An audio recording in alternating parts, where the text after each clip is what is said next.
Biden. Oh, this is from earlier this month. Biden to reinstate labor rules shelved by Reagan, giving construction workers the papers. Oh my God, dude, he's on a fucking roll. We're coming up nearly nearly a year before the upcoming presidential election, and he's had all of these. Oh fuck, he's gonna deschedule marijuana at this rate. God damn. Holy shit.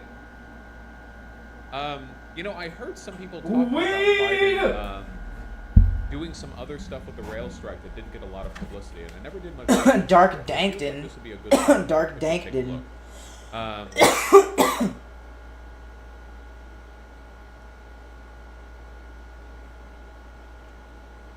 I remember after Biden did the strike breaking, somebody sent me an email saying that Biden afterwards quietly basically forced the rail industry to give them a better contract. Yeah, he got them a new, better contract. How good was the contract compared to what they wanted? Did they get their sick days? Yeah, that was me, Lamau. It couldn't have been you, KCJ, because I've stopped reading your emails. They got the sick days?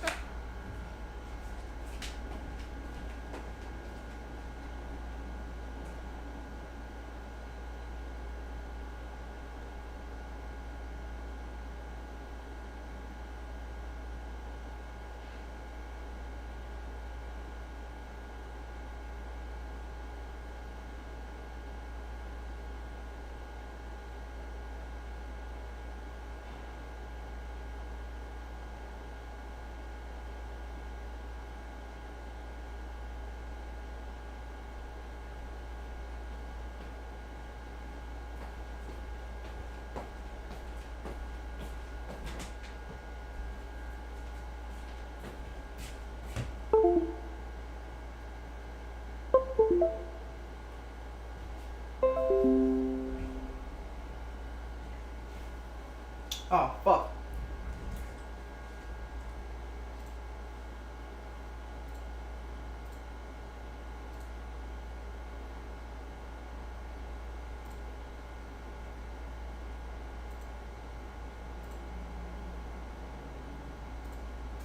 Oh shit, nice.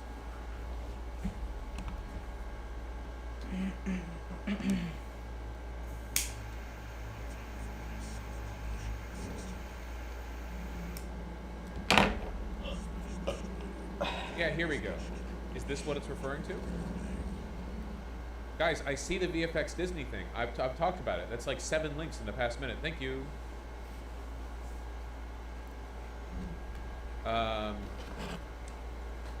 Most unionized U.S. rail workers now have new sick leave. 60% covered by new sick leave agreements. Last year, railroads came under fire for not agreeing to pay the sick leaves during labor negotiations. Biden signed legislation to block the railroad strike. Okay, yeah. I think... You're welcome, Kate. I think... So, the reason Biden blocked the strike is because he really didn't want to be held accountable for economic damage right before the midterm. So, I think that after everything was settled, he was like, okay, let's, like, try to, salvage this together.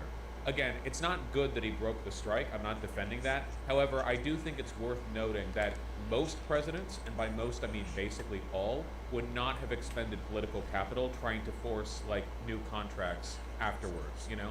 Like, they would have just let the railroad union workers be fucked and not, like, gone back and tried to clean up a bit. Again, not defending the breaking of the strike, but we have to acknowledge differences between him and, like, how everyone else would have handled this.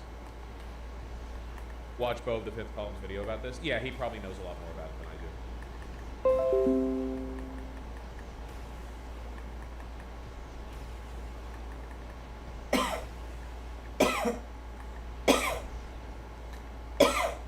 Great rail companies and the workers that have... I don't think this isn't what they ended up settling on. This was the compromise made when they broke the strike, and then later they went back and got more. It seems. I'm sure it's complicated.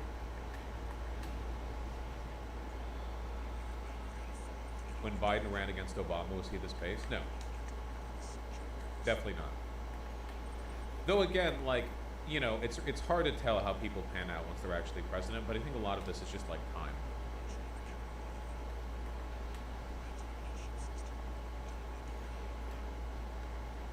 Bosh, wait, the Disney VFX thing just broke a few hours ago. It's different from the Marvel VFX workers. Marvel is Disney. What? Is it Disney broadly?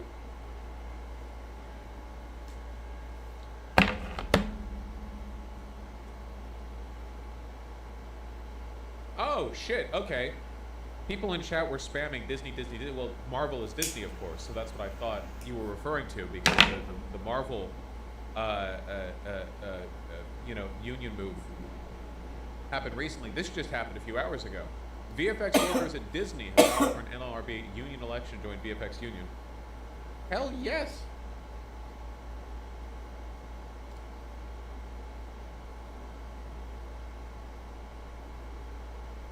Considering the fact that Disney owns literally all media, pretty big.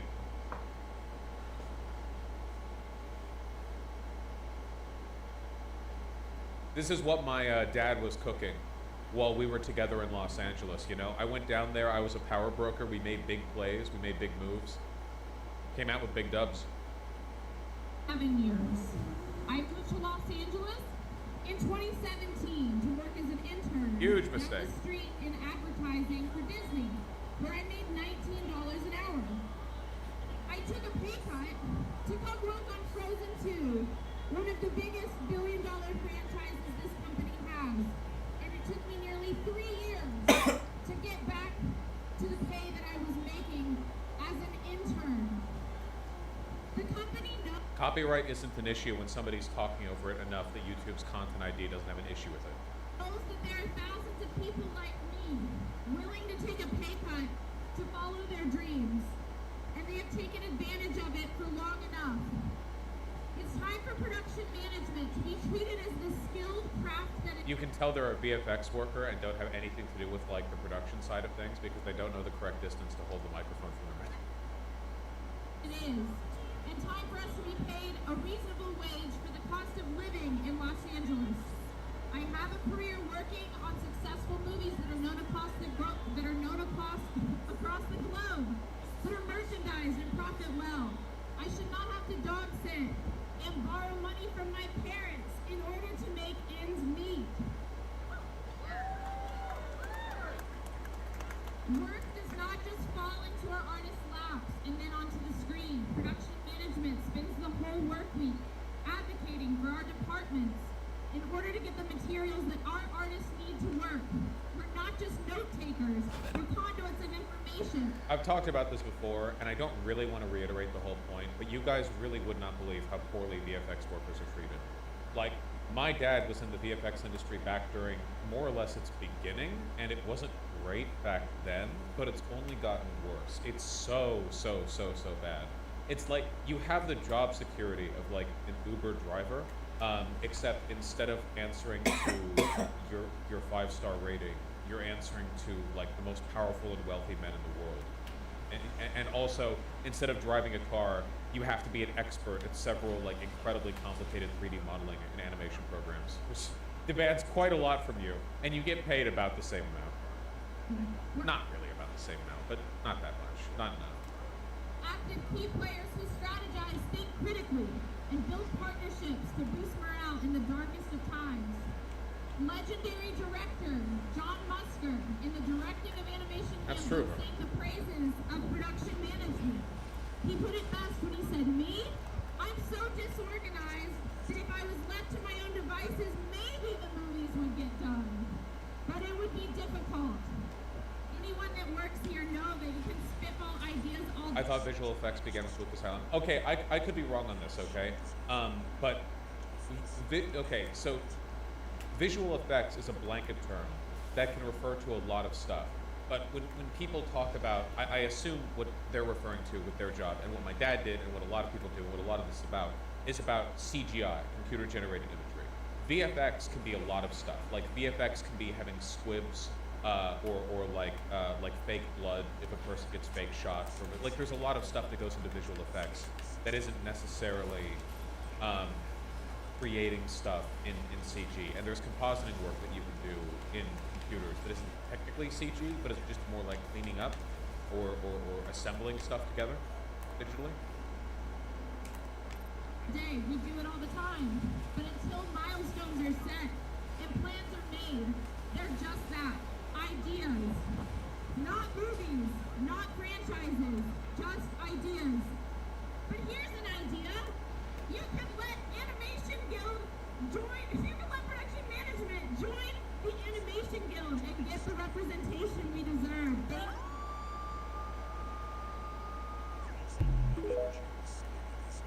Hell yes.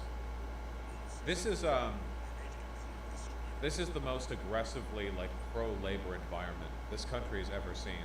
We're doing it, boys. We're doing the whole Weimar bit. We saw the rise of fascism. We see the rise of fascism, and we also see the rise of like economic collapse-induced worker agitation and class warfare. Everything is reassembling. The one battle is sort of constructing itself from first principles. Like the one conflict that happens every fucking time. Thank you, Casey.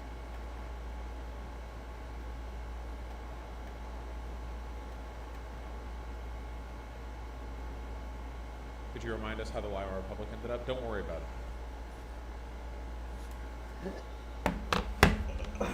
Would you be willing to do a stream teaching people how to unionize in workplaces? I actually have an IWW representative scheduled to come on stream soon to discuss that exact subject. Don't worry.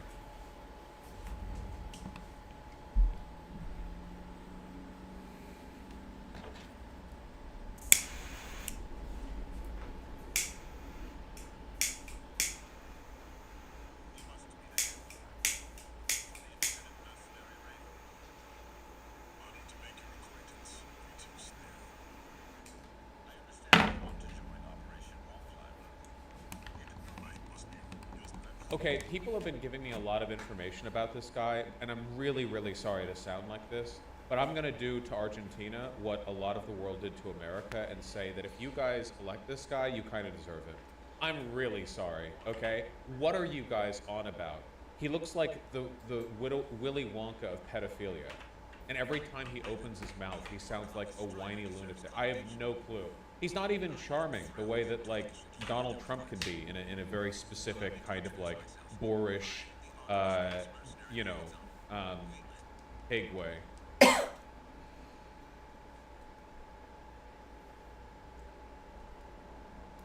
He does look a bit like Austin Powers' dad. Yeah, that's true.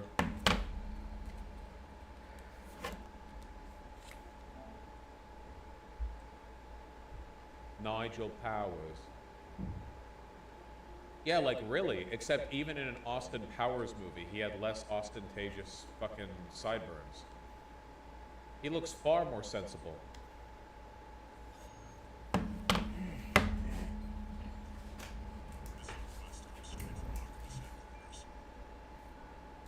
What the fuck is a sex coach? You wouldn't want to take sex lessons from this guy?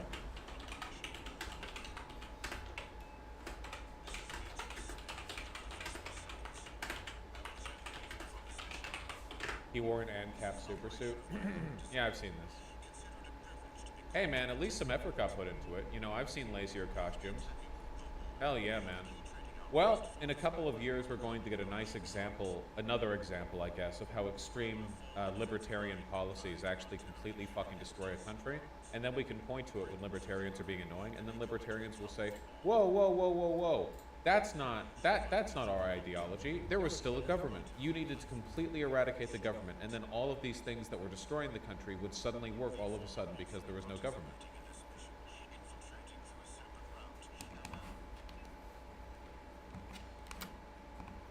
He sounds nuts too. Yes, of course, look at him.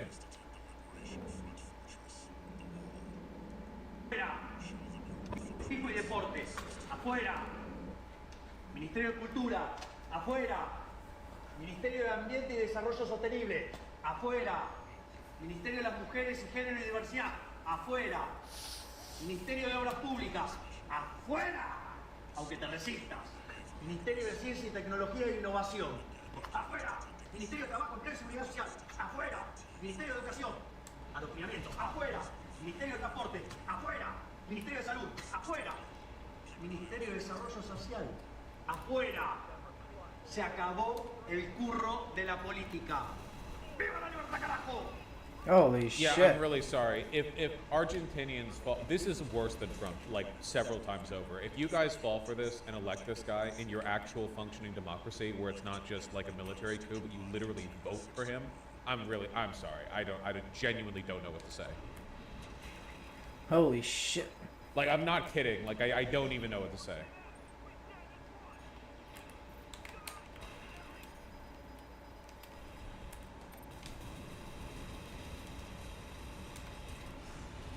Lula would have to invade. Yeah, true. He's widely supported by Atlas Network, a web of free market think tanks and a lot of co-money. Yeah, I mean, as is often the case for people who are simps to business interests, he has a ton of money behind him. But, like, holy shit, dude, there are limits, man. Like, Bloomberg ran in the 2020 Democratic primaries, and he got some recognition, but had to drop out because, like, it wasn't happening, and he had tons of money and recognition. You know, like, man, I don't know. I don't think that there's any amount of money that would get a guy like this to the presidency in the United States. We have our vices, but we fall for different kinds of buffoonery. This is something else. I don't know.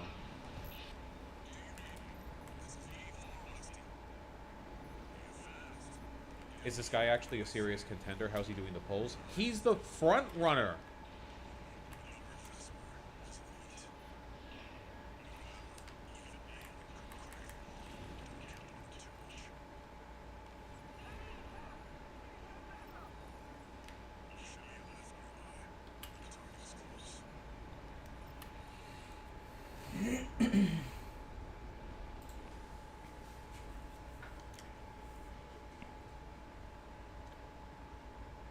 Here.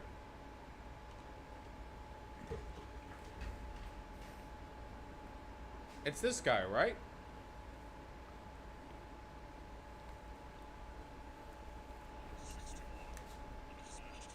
It has to be. Avanza Libertad.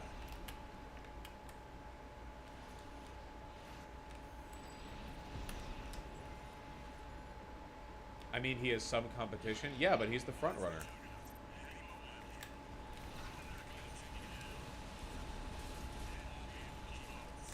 So this guy, a fascist ANCAP guy? Yes. Like basically all anarcho-capitalists, he is just a fascist. Anarcho-capitalism is not a real ideology, that it will never actually exist. No government will actually deconstruct itself because it would not be sensible to do so. What they can do instead is deconstruct all of the systems that benefit minority groups, prioritize systems that benefit the ultra-powerful and wealthy, and create a new landed aristocracy that effectively replicates the logic of feudalism, except with wealth instead of divine right. Though honestly, divine right tends to come up a lot in ANCAP circles too, because for some weird reason they're all about like human freedom, but they're also all about God, which makes literally no sense, because if you're a Christian, a lot of being a Christian is about temperance and moderation. The idea that existing under a hierarchical structure is beneficial to man because man is sinful by nature and needs to be contained and controlled by moral institutions. That's a pretty fundamental part of Christian thought, you know?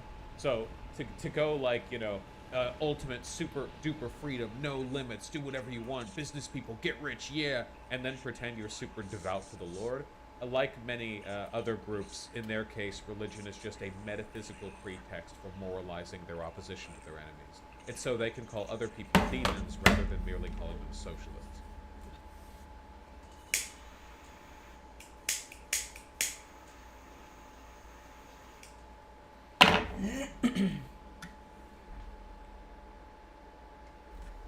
Yeah, he came in first in the Argentinian primary.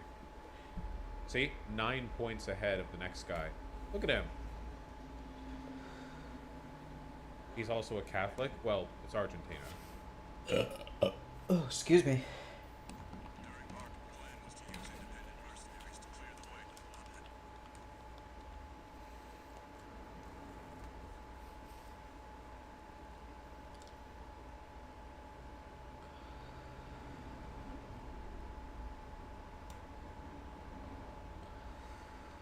So good looks don't get you far in Argentina politics?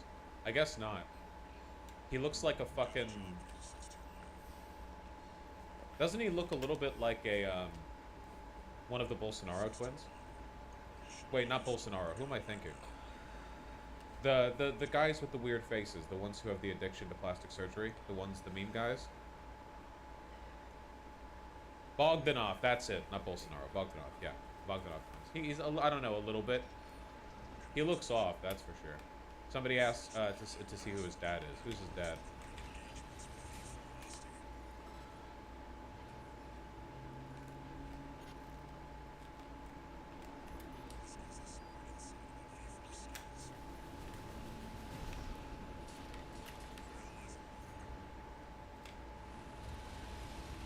His father, Norberto, was a bus driver who became a businessman overseeing the bus driving sector.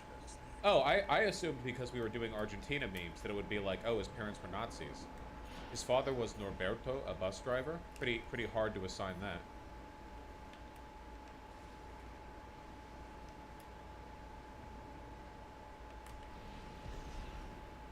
I saw it the first few times, Benjamin. He looks like the guy for No Country for Old Men. A little bit. I see what you're on about. Trump supporters support this guy? Yeah, of course.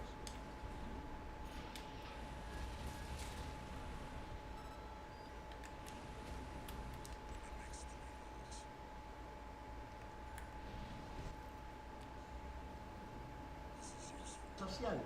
Afuera. Se acabó el curro de la política. ¡Viva la libertad, carajo! Great stuff. Why? If you're doing this like to flatter him, why would you film from a downward angle like this? Se acabó el curro de la política. ¡Viva la libertad! He looks like he's 4 feet tall. Like, I know he's not. It's just they're like, who's holding this camera? Fucking Yao Ming? Lording over it? Jesus. Or is he really short? I don't know. Why aren't my missiles firing? What the fuck?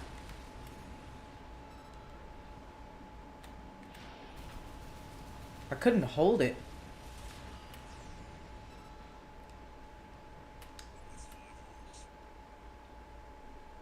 That's a lot of words, Hungamaster, and we're doing a lot of stream right now. Since the 2000 financial collapse, Argentina is not a real country anymore. Yeah, it's not good. Not good. The Trump DC trial is set to start March 4th, 2024. Yeah, right before Super Tuesday. How fucking funny is that? Alright, lads. I don't think that any of the charges brought against Trump are the result of political corruption. I think he did these crimes, and it's fair to charge him. Fuck off. However, it is really fucking funny that they're setting the trial date the day before Super Tuesday. Shouldn't Trump supporters like this? Like, shouldn't they be like, oh, being reminded of the unfair persecution by the Justice Department is actually going to embolden Trump supporters further? Like, shouldn't their narrative be that they like it? Because they keep saying that every single time something bad happens to Trump, it's actually good for him.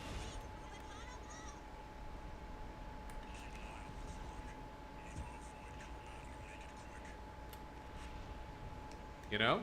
I mean, they're gonna say that at the time, for sure. Where the Super fuck Tuesday. is the last... Super Tuesday is when there Is it are up a here? bunch of state primary elections held to determine who will be the president. There's a total of 8 logs, right? It's kind of like an unofficial Yeah, that's upper group limit. term. You know, it's like, here's when all of these states just happen to have, like, their rules line up, you know?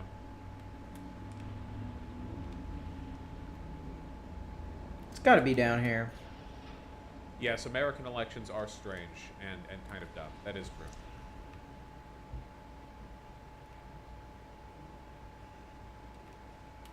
You know who isn't strange and isn't kind of dumb? Ladies and gentlemen, may I welcome to the stage, to my first monitor, Bernie Sanderino. When trending for this one, love seeing the people get mad over this one.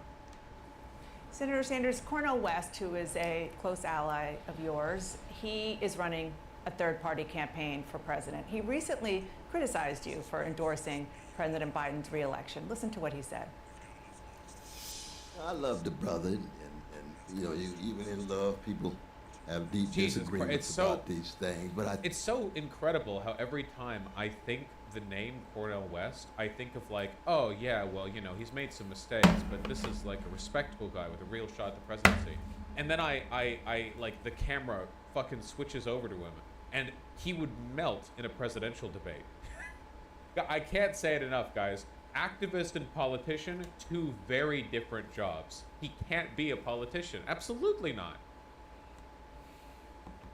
I think again he's fearful of the neo-fascism of Trump. People look at Biden, they don't really want to tell the full truth.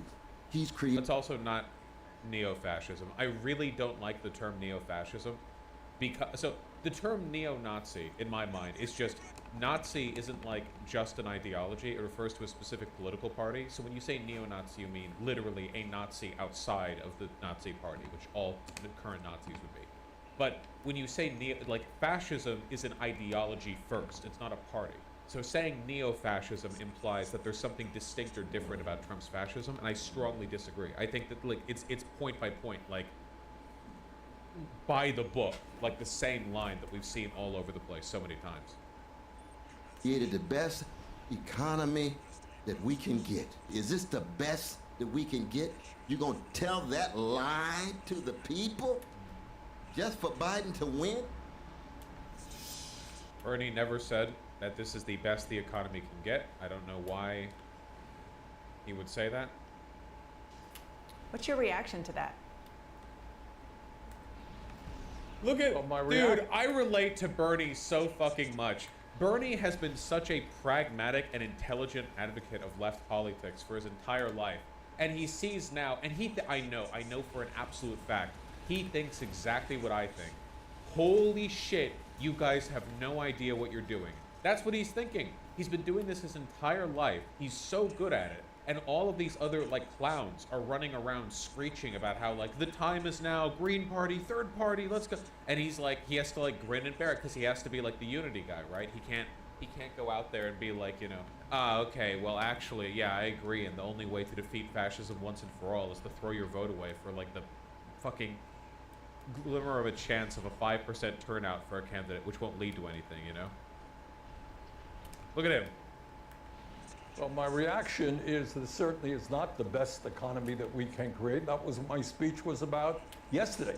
We've got to join the rest of the industrialized world, guarantee health care to all. We've got to cut the cost of prescription drugs in half. We've got to raise the minimum wage to at least $17 an hour. We've got to build the affordable housing we desperately need. But where I disagree with my good friend, Cornel West, is I think in these really very difficult times where there is a real question whether democracy is going to remain in the United States of America.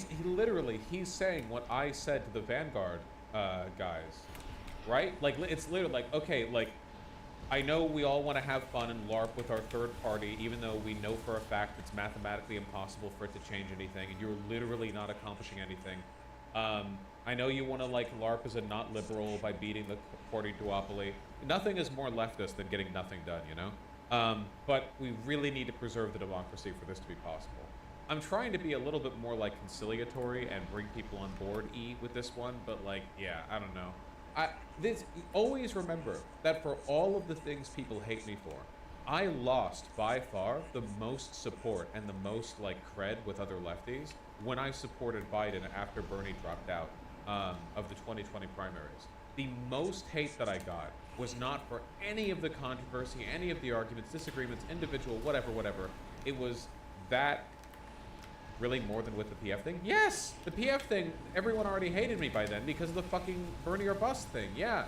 The first emotional priority of most Western leftists is to prove they're not liberals, and they will do anything to get that. They will sink the country if it gets them that. They will whine and complain. The fact that the term voter shaming is used unironically by people, like there's something wrong with making moral judgments about other people's voting decisions, is fucking hilarious. It's the whiny, like, if you don't think voter shaming is that, you might as well say, like, oh, you're action shaming. Why are you action shaming? I want to be able to do actions, but you're shaming the actions that I think, like, it's insane, you know? But lefties are really whiny, and they know they can't morally justify their decisions, so they have to run back to this like, well, when else are we going to do something, you know? America. You know, Donald Trump is not somebody who believes in democracy, whether women are going to be able to continue to control their own bodies, whether we have social justice in America, we end bigotry. Around that, I think we have got to bring the entire progressive community to defeat Trump or whoever the Republican nominee will be, support Biden, but at the same time, which is what I did yesterday, is demand that the Democratic Party, not just Biden, have the guts to take on corporate greed and the massive levels of income and wealth inequality that we see today. People, believe it or not, as well phrased and as just look. sorry, as well phrased and as like perfectly unconfrontational as that statement was, people still got angry with him over it. Because again, the people who get angry over statements like this aren't real leftists. They're either like hardline centrists, or they're the type of lefties who think that leftism is when you agree with literally everything the Russian like fucking State Department says. You know, it's when your understanding of American politics is literally just like, how do I virtue signal as the most lefty ever?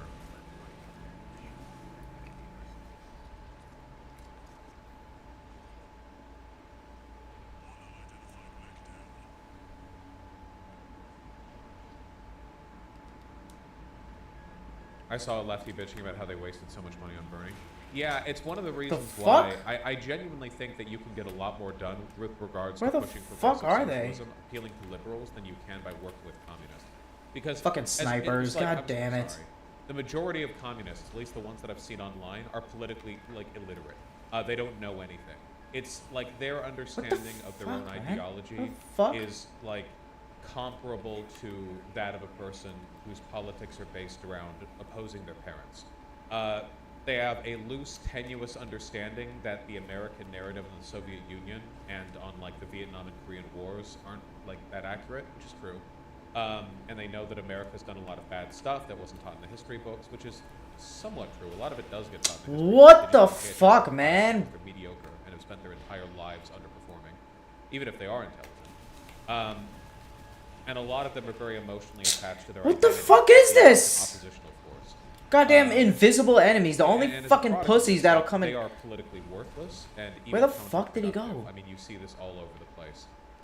Whereas there are a lot of liberals who can pretty easily be bought over onto the idea of like a proletarian Goddamn state pussy, as get the opposed to fuck right out of wing. here, They're a lot bro. more politically effective and useful because it seems like a lot of their ideology is motivated by empiricism, or at the very least you can have a conversation with them. But dog, every time I try to have a conversation with them, it's like I'm talking to a fucking brick wall, man. It's so frustrating. I imagine it must be more frustrating for Bernie Sanders because unlike me, Oh my Bernie god, Sanders how can't many are there? argue with these people. He has to be like the unity ticket for lefties.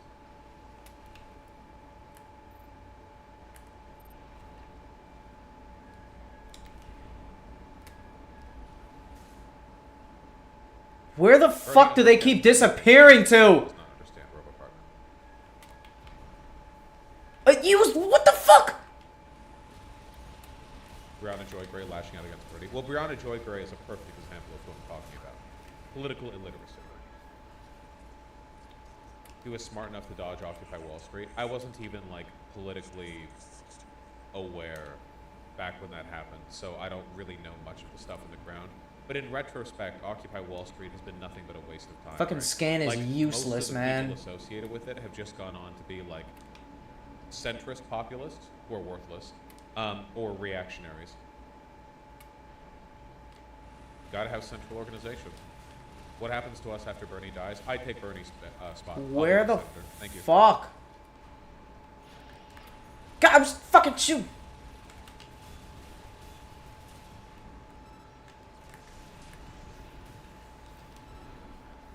Jesus fucking Christ.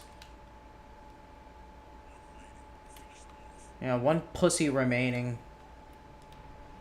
Percent of Democrats are progressive anyway? Huh? I think that your average Democrat, and by average I mean like average, like perfectly average, Democrat is probably more progressive in terms of immediate like political empirical impact. Jesus than your average fucking communist, Christ, you know? man. Because a lot of people have an image of like the communist as the person, or like the anarchist, or whatever. Fucking like, they go bullshit. I don't want to besmirch My anarchists, God. because even though anarchists say and do a lot of dumb shit, The really cool thing about anarchists is, unlike a lot of people who call themselves communists, they're not fascists. If a person calls themselves an anarchist online, there's a high likelihood that they're an annoying, like, 16-year-old, like, transgender, anxiety-ridden dipshit who doesn't know anything about anything. But they're not a fascist, which is a huge plus.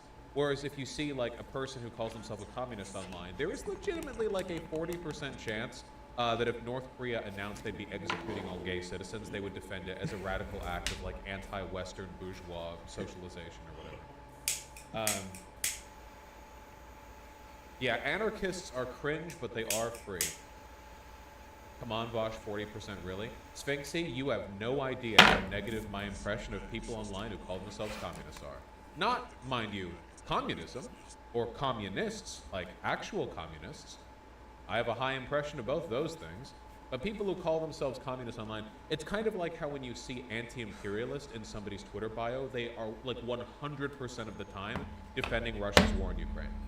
You know? Like, that's not anti-imperialist, you goober. You goofy goober, what are you doing? It's because these terms are used as signifiers and their meanings have become corrupted, but like, the underlying ideas, you know, obviously anti-imperialism is good. That's why I support Ukraine against Russia.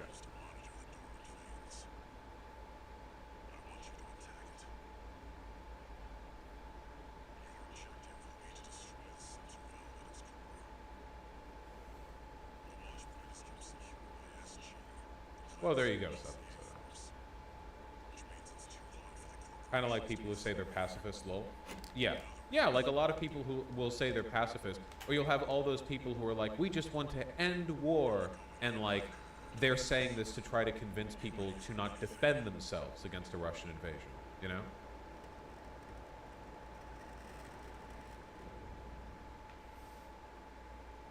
Vosh, well, I get that online lefties are louder than most. I think this applies to all online political groups. I've seen annoying proud liberals. Of course there are annoying liberals, but again, I need you to understand. When I see a liberal on Twitter, 99% of the time, they're just a regular American dumbass.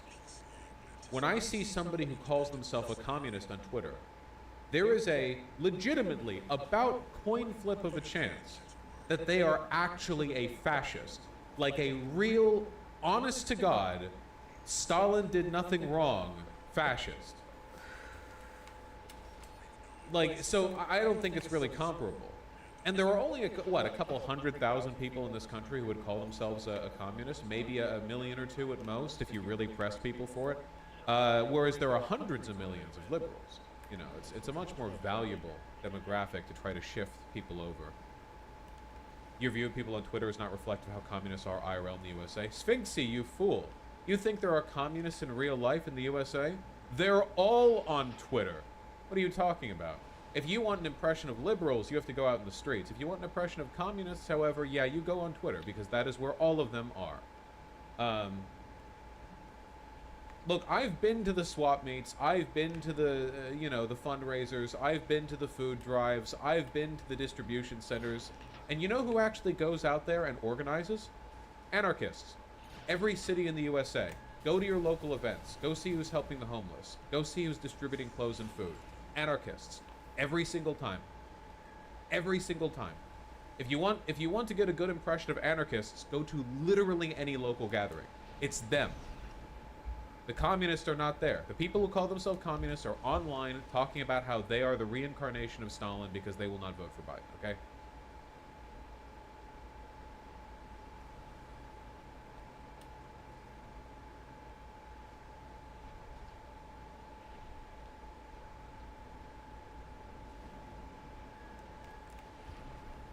Maybe I should zero gravity. I don't even see communists talk about, like unionizing. Because it's all about, like, this doomerism. There's nothing incremental that can be done, so all we can do is wait for the collapse. It's like Chapo shit. No respect. Gosh, this actually makes me want to look up local food drives and distribution-related things so I can, do it. Seriously, over in Seattle, which is packed full of anarchists, you can go to Cap Hill and find a bunch of, like, posters that are stapled to the, the signposts or whatever, and it's like, oh, here there's a thing, here there's a thing. There's a reason Chaz happened here. As stupid of an idea as that was, it indicates some level of local organizing ability. That's not true, Bosch. I know plenty of liberals that do a lot of work on the ground, too. Oh, no, no. To be clear, when I say it's all anarchists, what I mean is in leftist meets, it's anarchists, not communists. Liberals do stuff like that, though proportionally speaking, like, it's anarchists to blow everyone out of the water. There is no political group that is as involved in direct action as anarchists because direct action is their middle name. You know, they are the ones most likely, like, proportional to their presence in the population.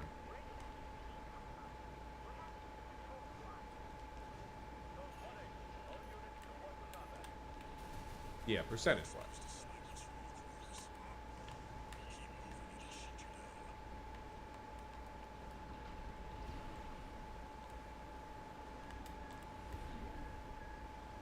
Well, sure, ASA 777. It varies a lot around the world.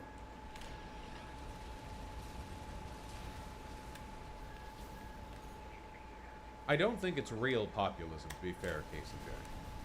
I know, Dino Smash. I saw it the first few times you linked it too. Every time it's the same. Every time, it's, you know, the third link. I know. I saw. I can't respond to everyone. I love you.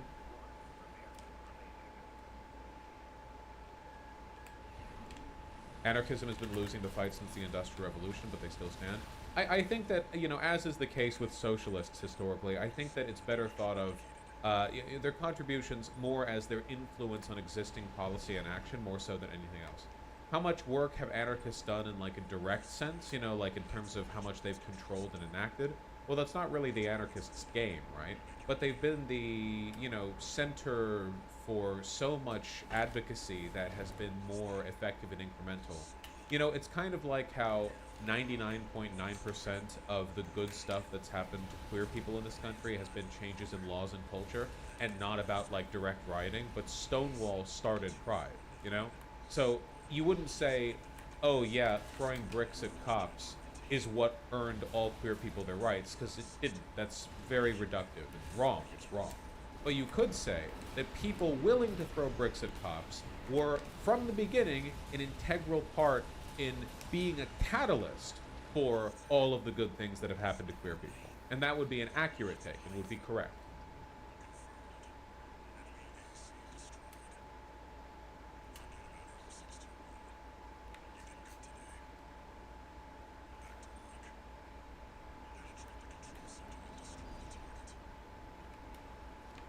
That's true. Insane membrane. It's a real issue. And I've been fighting against this the entire time that I've been streaming. You know, the idea of the left being like this ineffective wannabe LARP social group is one of the main things that I've challenged it on. Exactly.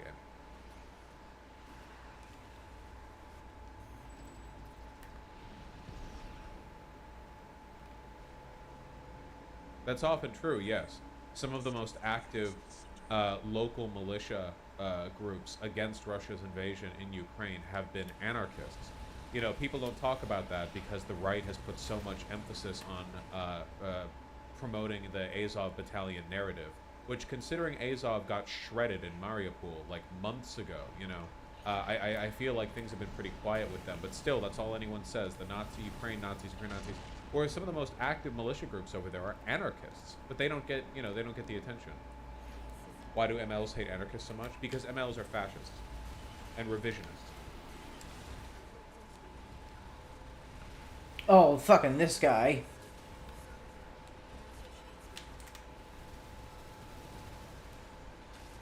Is Hassan an anarchist or a communist? Hassan is a socially acclaimed individual.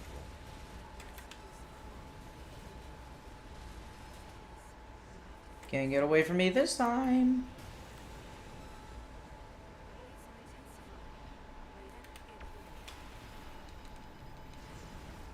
Saw it the first time, Robert Carmen.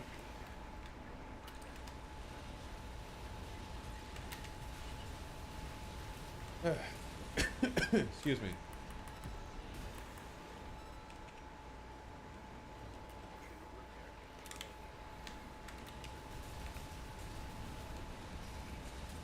Yes, the link posting community is in full force, for sure.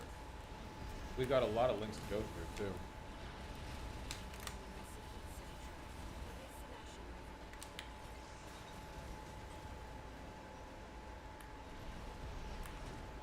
Well, we've talked about some good things. like seismic shifts to U.S. labor policy. Now we can talk about some bad things. Things that are far more American than labor rights. Mass shootings. Racist mass shootings. I don't want to dedicate that much time to this because in a lot of ways every mass shooting is the same and the narrative is the same after every one. It's sort of like a recurring pattern. It's a template, you know. It just tessellates out. American history is just a tapestry of near identical racist mass shootings. In Jacksonville, the shooter came in, killed some black people, did so because he hated black people, and if I recall correctly, had swastikas painted all over his gun. Is that true? Jacksonville shooter gun Swastikas swastika. painted. Yeah, I remember hearing that. They do that a lot.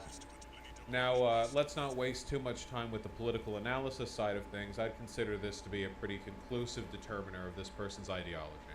So here we have swastikas, and here we have some other bullshit that I don't care about. You know, I think that pretty much settles it. 3 people were killed. It was an AR-15 gun. I don't really know. Everyone's going to use this to talk about AR-15s, which is, again, a dumb misdirection. The real problem here is stochastic terrorism and racism. The idea that you couldn't kill 3 people with a handgun, or fuck, even with a hunting rifle or a shotgun, is simply not true. I really don't like the misdirection. New of the arena. gun thing. Like, Jesus Let's Christ, go. there are literally swastikas painted on the gun. I consider that to be a far more alarming thing to pay attention to, but whatever. A bunch of conservatives have already come out and said this is fishy. They are all lying as they do so. They will deliberately stoke the flames of racial terror, make people anxious, hateful lunatics feel like their country is being taken away from them by Jews and blacks, and then they will feign shock when it actually happens. He left a manifesto. Also, this is what he looked like, in case you had any, you know, in case you were curious. Gunman written messages detailing his hatred of black people. Police said he knew what he was doing. He was 100% lucid. He knew what he was doing. And again, it's disappointing anyone would go to these lengths to hurt someone else. That's a little bit of an understatement. Earlier, he had been detained for 72 hours in 2017 under the Baker Act, mental health legislation that allows the involuntary detainment of an individual for treatment. So, not the most stable person beforehand. Laid out People who flat. commit mass shootings tend to be unstable. I gotta piss. Let me piss on your corpse. I'll be right back.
Toxic gossip train.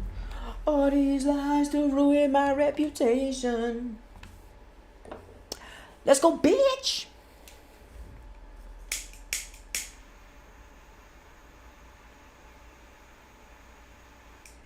I cannot wait to upgrade all of my shit.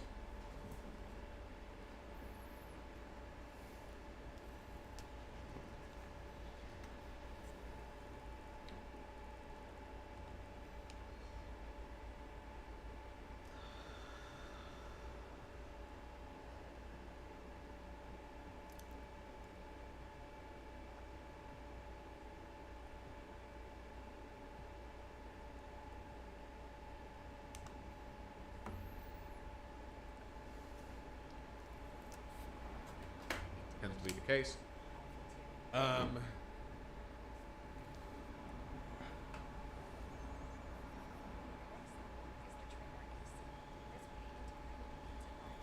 Hate crime.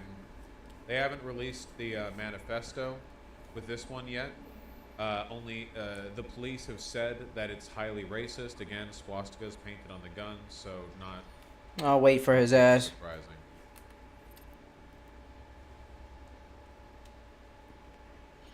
There How you do we are. prevent this?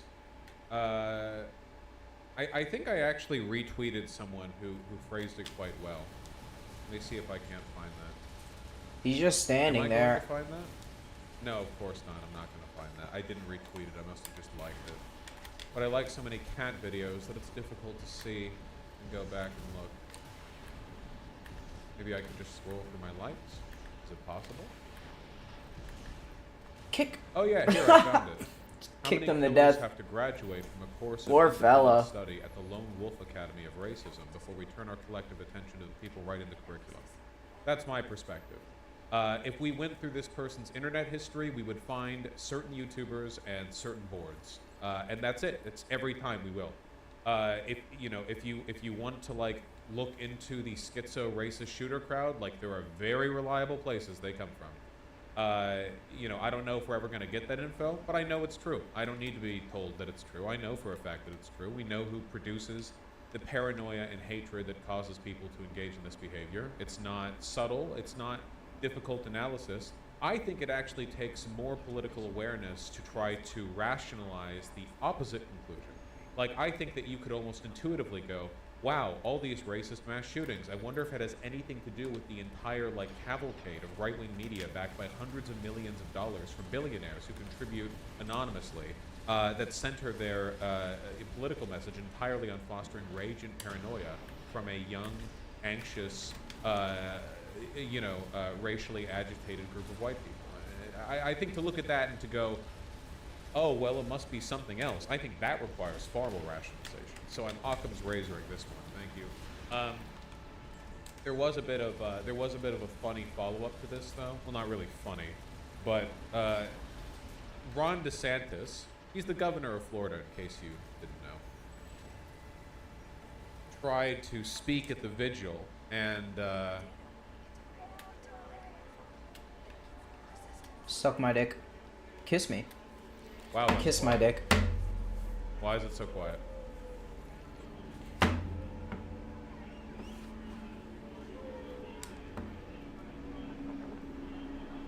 I find it louder?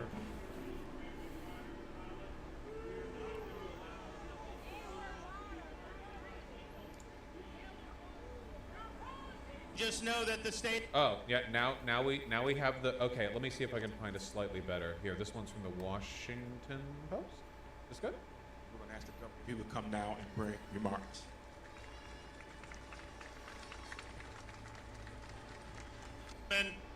Councilwoman, I got you. Don't worry about it. We've already been looking to identify funds to be able to help, one, make sure there's adequate security for Edward Waters College. We are not going to allow these institutions to be targeted by people. Keep in mind that just due to the way audio machines work as opposed to our ears, while we can barely hear the boos, they would have been almost deafening if you were actually there.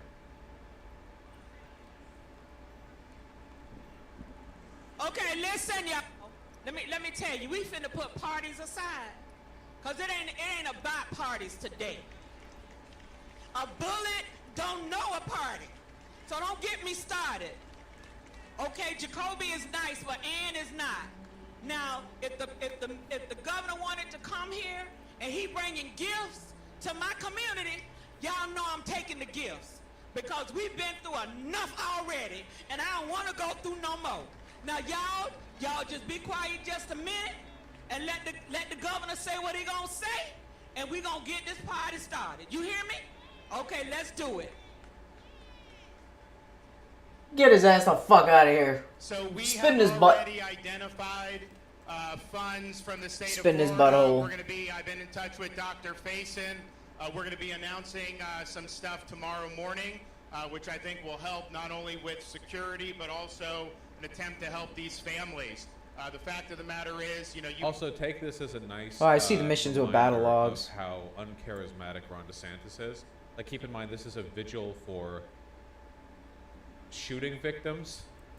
had a major league scumbag come from Clay County up here, and what he did is totally unacceptable in this. I think I watched this earlier. A little bit of this. To the shooting having taken place there. DeSantis is cooked, you know. I would really, really, really hope to see a shift in the local body politic for Florida following his failure. End this segment. Let's go to a new one. You know, let's. Okay, what do we have here? Joining me now is 2024 presidential candidate Vivek Ramaswamy. Thank you. Just exuding natural charisma here. I love this. Thank you so much for joining me this morning, sir. I want to start with what I began the program with, which is this racist shooter killing 3 black people. Oh, wait, hold on. This is what I was thinking of. This is the clip that I was looking for. Don't cut that segment. This is... Editors, make this a part of 2 segments. Yeah. That's how you make the money. Yeah. Make this in the end of the Jacksonville shooting one, but this is the beginning of the ad button. And I'm clicking the ad button. Yes. Oh, there we go. There we go. All right. Clicked it. Nice. Okay, the editors are on board. Let's go. In Jacksonville yesterday. What is your reaction to the shooting? It is such a tragedy, and my heart goes out to those families. This should not be happening in the United States of America, and it is wrong. The reality is we have a mental health epidemic in this country. There are reports that this particular individual, the perpetrator, was indeed evaluated for mental health deficiencies as well.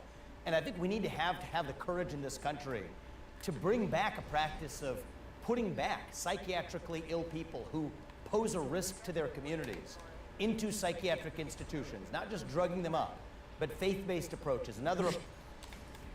Dog, which faith? You're Hindu. Okay, so, right. So, Christian nationalist conversion camp therapy for people with ADHD. Gotcha. Approaches. Again, keep it. I know I need to keep saying this, but I need to keep. Like, I'm sorry, but it's important to remind you all: Republicans literally never talk about mental health unless there is a right-wing mass shooter they are trying to cover for. That is it. There is no other instance in which they talk about mental health. That's little thing went crazy. That's the only time God they damn. care about it. The guy literally had swastikas painted on his gun, okay? We know what the actual issue was here. Was he also mentally ill? Yeah, but not all mentally ill people are Nazis. In fact, as I understand it, a very, very small proportion of mentally ill people are Nazis. However, the agitating force that creates the violence, that leads to the violence, it's not the mental illness, it's the Nazism, you know? Like, the Nazis of the historical German Nazi party weren't all mentally ill. They still killed a lot of people because they were Nazis. That's the issue. That fill our longing for purpose and meaning in this country. I think it is just a shame that we even have mass shootings like this, be it the one that happened in Oh Florida. yeah, this is how much they care about mental health. Thank you. This is a fantastic screenshot. This happened just like a year or two ago. School-based mental health services. Democrats, 219 to 0, yay. Republicans, 1 to 205, nay. This is how much. This is how much they care about. Yeah, same party, by the way. Two sides of the same coin, by the way. Who's the one Republican? I knew at the time, but I forgot. They definitely care. You know, if Vivek was here at this time, oh, it would have been different. Florida, be it the recent one, the They're Nashville evil. shooter in a Christian school, killing 6 in a school. We have to address that mental health epidemic, and we need leaders with the courage to do it. But my heart goes out to those families, and I hope something like this never happens again. Mental health is one aspect of these shootings, and apparently, and we're still learning a lot about what happened. Vivek isn't mentally well. No, I don't like that narrative because I don't like the idea that what they're doing here is a mistake. You know, he hates you and he's evil and he wants power, and everything that he's doing here is an effective way of realizing those principles. But none of it is an accident. It's all very deliberate. You know. People think like, well, what about the hypocrisy? You know, they know what they're doing. Happened. The facts are still coming out. Also, this was very much apparently racially motivated. The sheriff there said point blank that this shooter had manifestos coming, 3 manifestos, and said specifically that he went to this dollar store with the intent of killing black people. I think that is heinous and deserves to be called out for what it is. The reality is What is it? Wait, what does that mean? Wait, what is it? That's such a nothing phrase. It deserves to be called out for what? Racism? created such a racialized culture in this country. Oh no, racialized culture. See, this is what I mean by deliberate. Rather than calling the shooters racist, what he's done here is said there's a racialized Holy culture, shit. which he would blame Democrats for. That's the whole point. Oh, well, why is this happening? Well, it's because Democrats are shit. fostering all of this racial antagonism. This is what they said about Oh, this BLM. guy's going They nuts didn't this say, time. Oh, black people are protesting what they perceive as racism. They would say Democrats are creating racial antagonism in a racialized culture. In the last several years, that right as the last few burning embers of racism were burning out, we have a culture in this country largely created by media and establishment. Yeah, BLM, that's the narrative he's doing. Yeah, we were almost done with racism. It was almost done. But then those uppity blacks started getting loud again, and the Democrats riled them up. Guys, this is literally what they believe. And it's also what the Nazis believe. Nazis think that Democrats are agents of Jews who like to rile up black people as a way of destroying this country. That is literally, it's such a straightforward point of their political beliefs that Family Guy made a bit about that. Do you remember that bit? Like the Down syndrome Nazi or whatever, where he's saying the Jews are using black people to destroy the white race, and Peter says like, well, I disagree with the message, but I think he's so brave or something because he's Down syndrome guy or what. Like that bit stuck in my head because like it's a Family Guy bit, but it's also like the narrative, you know? It's the narrative. That's what he's saying right here, you know? The Democrats riled the blacks up. And universities and politicians that throw kerosene on that racism. I can't play it, And I guys. can think of no better way to fuel racism in this country than to take something away from other people on the basis of their skin color. I've been saying that for years. Notice how all of his language is coded to not refer to the shooting. Take stuff away from people based on their skin color. Because he's talking about Democrats here, but he's doing it in this vague way. Taking what? University positions because of you know, affirmative action? Like, what are we talking about? And I think that is driving, sadly, a new wave of anti-black and Sir. anti-Hispanic racism in this country. I think the right way Sir, forward is if we want to stop hate and discrimination on the basis of race, let's stop discriminating on the basis of race and see what unites us as Americans, because I do not think this kind of racial division and any division is good for us as the United States. I believe that there are a lot of people of color in this country who don't think.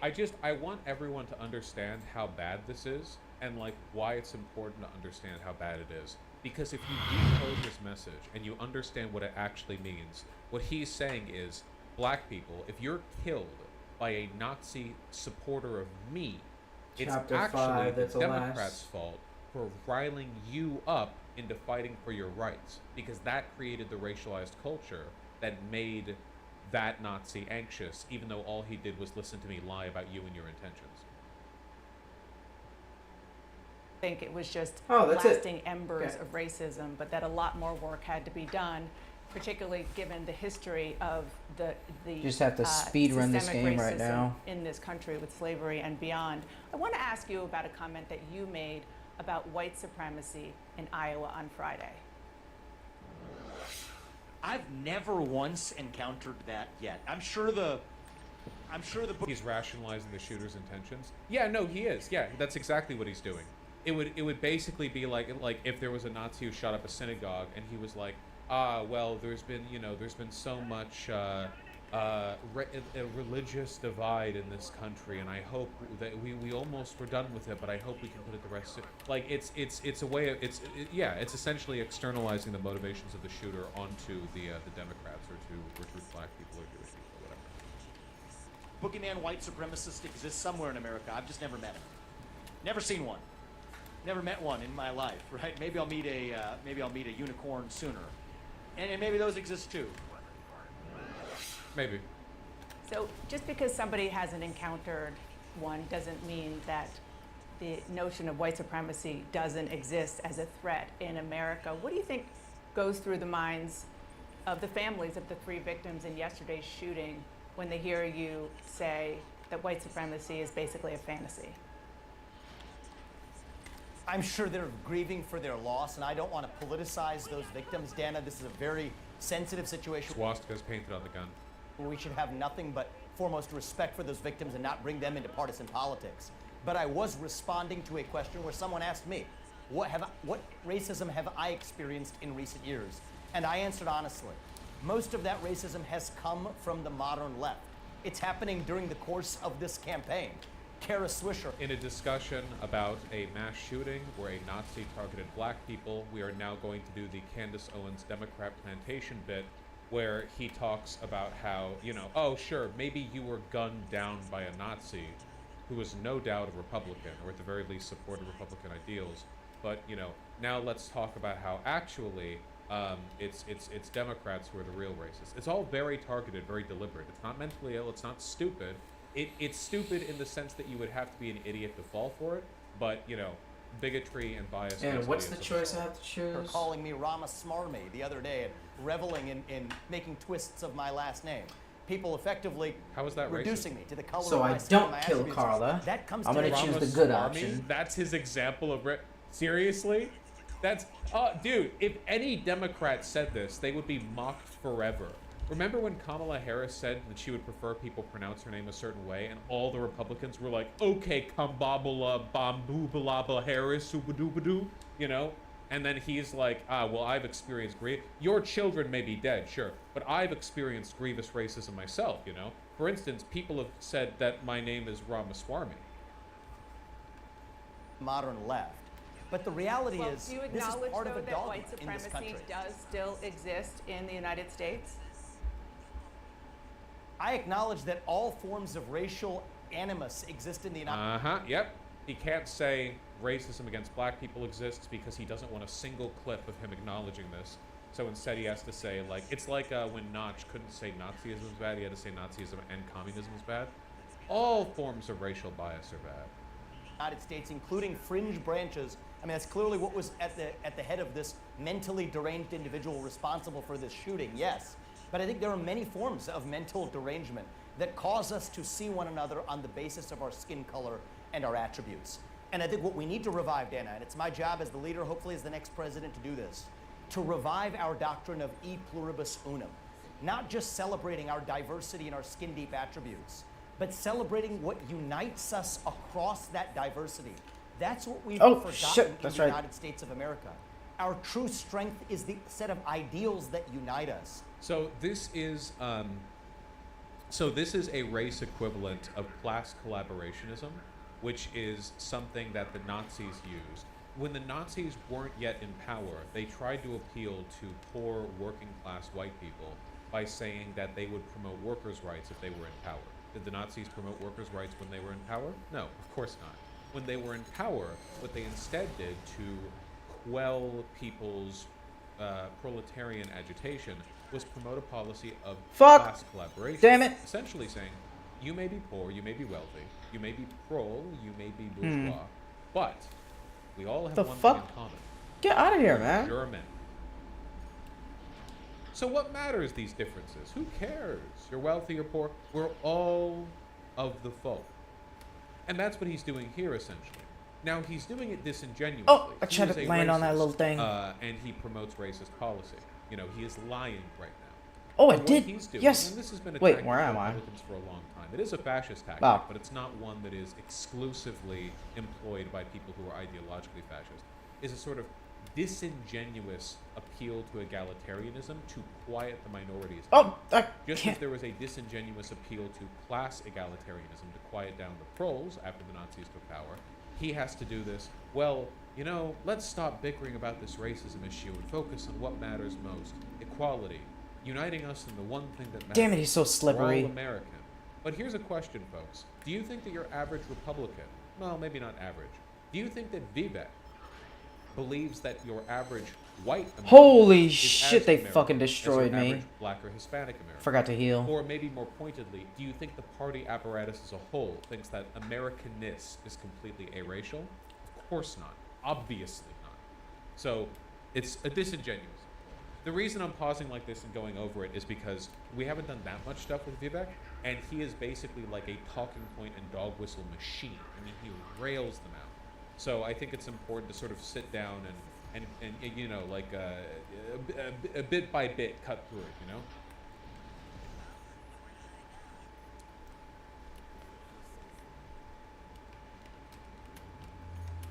That's my job to revive as our next president.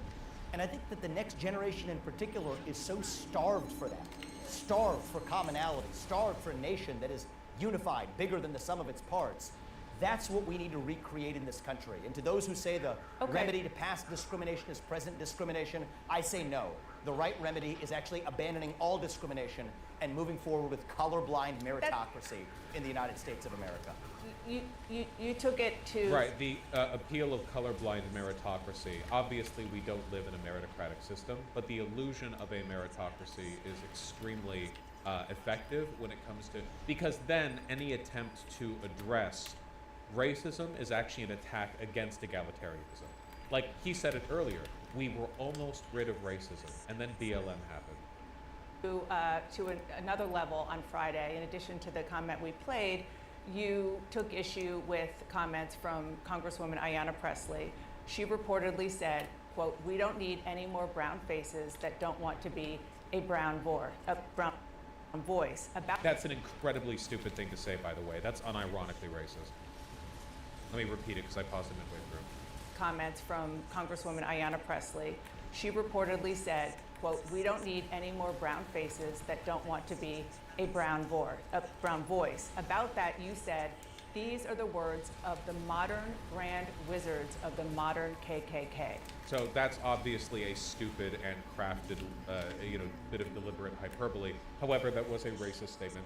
This is one of the reasons why liberals are so fucking bad at dealing with talking points like this. It's because they do default into this kind of like diversity is our strength, yes, queen, pseudo-progressive liberalism, where they can't just identify what Vivek is. His skin color doesn't matter, you know? The fact that he's Indian is completely incidental to his politics. He's just another fascist. The idea that he is what he is, but Holy can't promote shit, white it's going supremacy nuts. is ridiculous. But liberals play into this with this, well, brown people should have brown voices too, which is, it's just very stupid. Very, very stupid thing to say. So stupid. you know, I'm sure, the KKK was responsible for more than a century's worth of horrific lynchings, rapes, murders of black people. How in any way are the views you're talking about comparable to the views and atrocities committed by the KKK? What I said is the Grand Wizards of the KKK would be proud of what they would hear her say, because there's nothing more racist than saying that your skin color predicts something about the content of your viewpoints You or didn't your just say they ideas. would be proud. You said these are the words of the modern Grand Wizards of the modern KKK.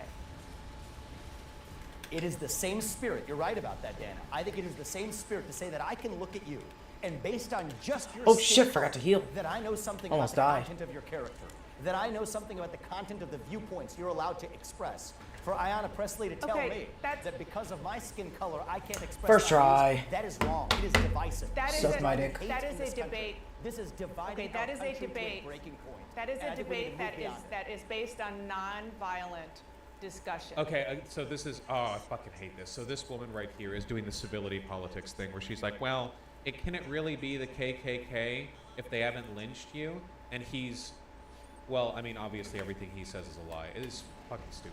Yeah, basically saying something like, we don't need another brown face who isn't speaking with a brown voice is essentially saying, like, get off the stage, Brownie. Like, Oh, this you're is the not allowed to gun. be I'm up here dumb. unless you talk cool. the way we want you to talk. If you want to be a fascist, come up here and be white. Like, that's basically the message that you're getting across. Is she actually she is, yeah, because she's a fucking liberal, and this is why fascists are Excuse me. so fucking good at taking advantage of these weaknesses in liberal ideology, weaponizing the myth of meritocracy, the threat of egalitarianism being like a defeater to claims of racism or whatever. They're so good at manipulating this environment. So to say stupid shit like that, who the fuck cares about Vivek's skin color? Like, seriously.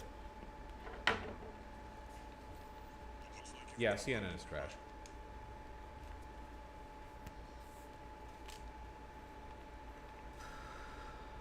That you just said you're using rhetoric, which she Yes. said she's using rhetoric. That's one thing, and another thing is to say that she The fuck is represents- this? She is a modern version What is the relevance of this? Ed Louse autism? of a KKK, which, as you know, was dedicated Wow. to the subjugation and violence pretty cool. against black people. How on earth I don't is know. she a modern Dana, Grand let's Wizard be of intellectually that honest. kind of organization? Total rounds 338. Let's be intellectually honest and get to the heart of what this debate ought to be about. There is a worldview that says that the remedy to pass. Fuck, I actually agree with Vivek here. It's so frustrating. He's basically said, like, she's like, well, you said it was literally the words of the KKK Grand Wizard, so can you provide a historical document suggesting that what you said, she said, was literally like that? And he's saying, like, okay, well, let's talk about the spirit of what I said. And the spirit of what he said is correct, that it is racist. Oh, my God. I hate liberals. Well, I don't like Dana Bush, okay, obviously. I mean, but, oh, fuck, man. This shit gives them so much fucking free, so free. Discrimination is present discrimination. That if you're black or brown, you have to have a particular point of view. That's from Ibram Kendi. That's from Ayanna Pressley, the people I quoted in my speech yesterday. But can There's you a have different an view that I intellectually have, which honest says that regardless conversation of who you are, when you accuse have to her be able of to have your own being a opinion. Holy Let's have shit, an look at this. Can you Packed have with a an large intellectually number. honest Point is- discussion? Sir, Mr. Fascist, sir, you engaged in hyperbole when calling out a legitimately stupid fucking comment made by the opposition. That hyperbole was very rude of you. Sir?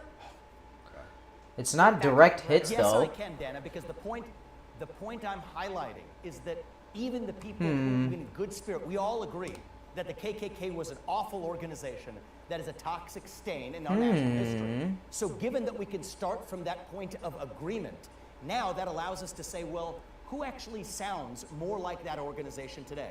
The people who are calling for more racial discrimination on the basis of skin color.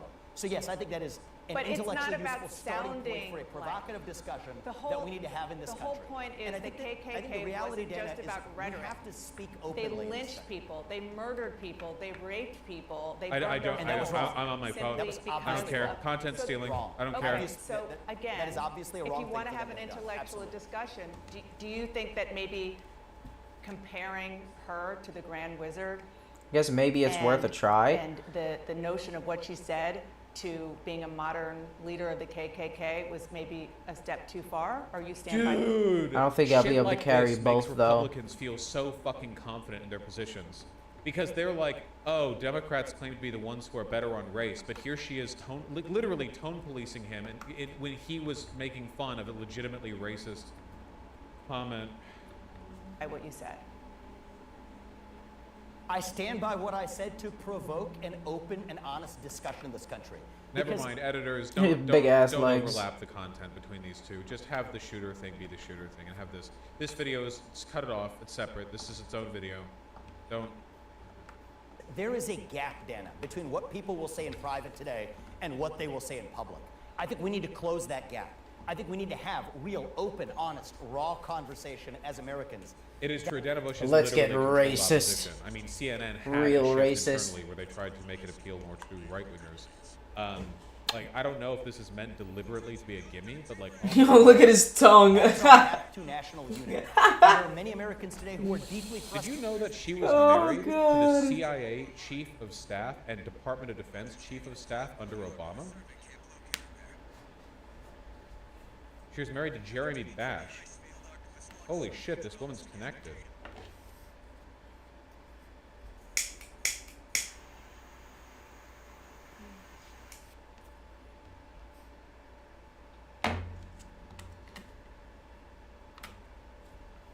In 2011, she resigned as a trustee of Jewish Women International under Sees the pressure data. over abortion rights advocacy. A Got number you. of conservative blogs had highlighted the group's position on abortion after Bash accepted the trustee. So she left a Jewish advocacy group because she didn't want to be associated with pro-abortion politics.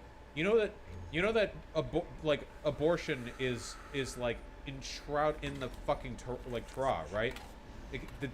Okay. Frustrated by the new culture I'm of just not anti-racism sure how that's really racism in new provoking a clothing. discussion- And we need to have that debate. Yeah, she's not a fucking liberal, bro. Well, technically conservatives are liberals too, but yes, she's not like a left liberal. in the open. Dan, I think I'm that not you're so doing, sure how with due provoking respect, a what many in the media discussion do, of- picking on some fringe comment Torah, in the Torah, context of a Torah. broader context that I was offering it in a speech. All right, so avoiding you the just said meat that your of the comment issue. was fringe. Let's have the courage to confront the meat of that. No, I'm saying you drew a You fringe just comment from a described your much comment longer as fringe. speech. As Why the fuck did she just smile there? context of a broader context that I was offering it in a speech. All right, so avoiding you the just said meat that your of the comment issue. was fringe. Let's have the courage to confront the meat of that. No, I'm saying you drew a You fringe just comment from a described your much comment longer as fringe. speech. As Sir, it's too late. You've already acknowledged that your hyperbole was hyperbole. It's over. I described you picking one fringe comment from a long speech that I gave to duck debate from the real issue that I think you don't want to have, Dana, because I think you probably agree with me on All that. right, my conclusion is that I hate both of these people equally. Good luck to them in the Republican primaries. Controlled opposition, Jesus What the Christ. fuck? Oh, Mr. Tank. Alright, I'm coming.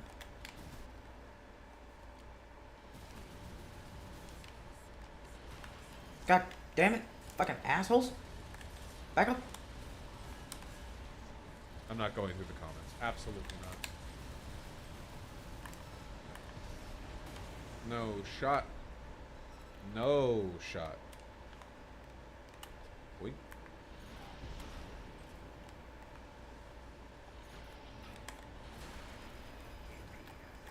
You think Vivek can become the GOP nominee in 2028? I don't know. It's probably 5 years from now. Add button, add button. Oh shit, you're right. Always hit the add button. We have to talk about Oliver Anthony. Can we watch a good video now? Never. What's the difference between Presley's statement and saying people like Candace Owens are racist and AstroTurf grifters? There's a huge difference. At no point have I said... When have I ever said about Candace Owens, we don't need any more black women who don't have black women voices? I've just called her a racist bitch.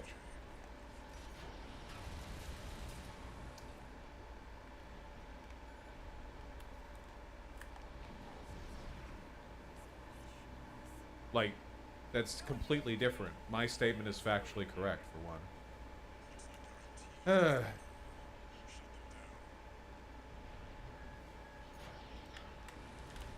There you go, Selenium. Got your ass. Give me my 1/4 of 1 cent.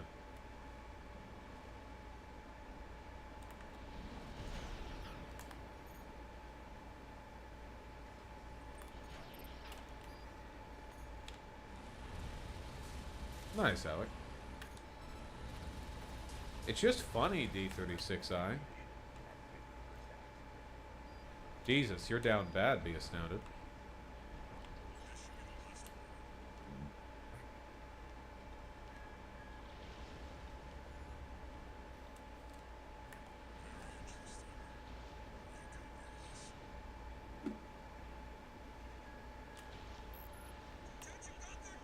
Yeah, so, as we all know, like, you know, a week or so ago, a little more than a week, Oliver Anthony, the red-bearded guy, Richmond, north of Richmond, that song got astroturfed into the stratosphere. Whole bunch of right-wingers, all at once, all out of nowhere. Oh, here's this little singer. Hey, look at this. Isn't this great, you know? And the song was just your basic Southern conservative Confederate anti... You know, the Richmond, north of Richmond song, there's nothing, like, uniquely conservative about it. Like, seriously, you can find a ton of country bumpkin songs that are just outwardly reactionary. A lot of them are openly pro-Confederate. You know, it's not, like, rare. Oh, shit, this mission. Into the stratosphere. So there was all that. We had a bunch of fun looking into it. It was astroturfed. It was overly promoted, disingenuously promoted. It turns out that on the personal YouTube channel of Oliver Anthony, the guy who made the song, he had a playlist of Big Think videos, which included multiple blaming the Jews for 9/11, so that was cool. And how the fuck did he not die? Some interesting there stuff has happened since then, because there's been this ongoing effort to weaponize his song as the true heart and soul of, like, you know, of America, like the American voice. The Republican Party, which is fascist, of course, as I've said this, we all know this. The Republican Party, as is the case with all fascist groups, seeks to appeal to a silent majority. The idea that underneath all of this bickering and racial divide and all the degeneracy, there's like this gigantic, untapped potential, the common man of America waiting to rise up. But unlike the socialist narrative, which specifically aligns this along class, the fascist narrative is one of great immediate and often racialized violence, where the rising up is more like the day of the rope or QAnon's the storm. Not a proletarian state, but rather a Christian ethno-state. And what's strange to me is that, considering the goals of the GOP, you know, they've got a lot of money at their disposal, they have planners, they have people to work with. It's weird to me they wouldn't make sure this guy was fully on board with the grift beforehand, because it turns out he's not. Republicans are now upset at their favorite new singer, Oliver Anthony, because he said, I mean, we are the melting pot of the world, and that's what makes us strong, is our diversity, and we need to learn to harness that and appreciate it, and not use it as a political tool to keep everyone separate from each other, you know?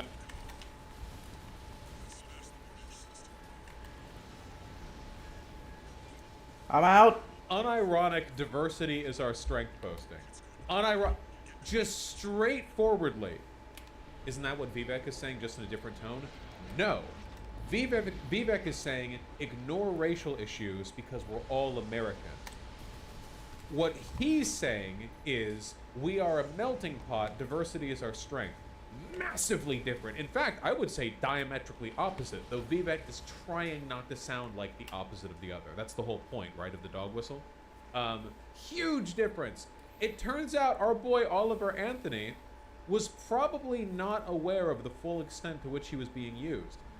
He was astroturfed, sure, and he probably knew he was being astroturfed by a politically partisan organization, but I guess he wasn't aware of the fact that, like, he was being used to promote a political agenda. Like, for him, it was just a song going big. Because he doesn't seem to be okay with the GOP using his music. You know? I don't think he understood where this was leading. That video that we just looked at was from 6 days ago. Has Xander Hall managed to hightail pill you? No.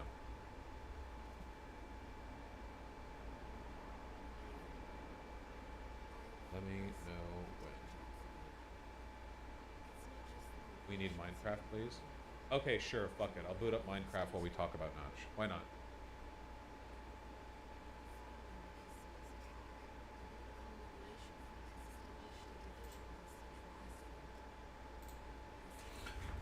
Minecraft. We're crafting moons.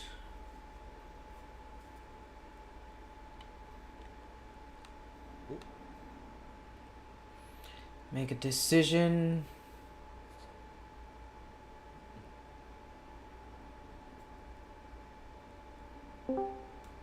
Hey, what's up? Hello, hello. Oh, nice voice and a nice mic. Perfect. Awesome. Thank you. I'm going to mute the stream.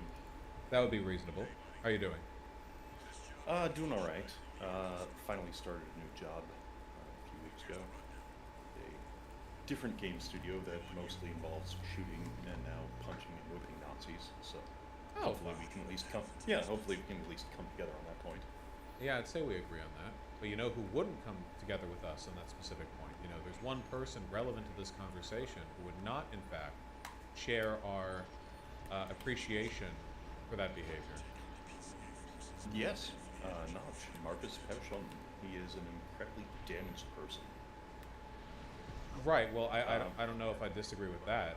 I think it's pretty inarguable from the stuff that he said that he's definitely like a white nationalist.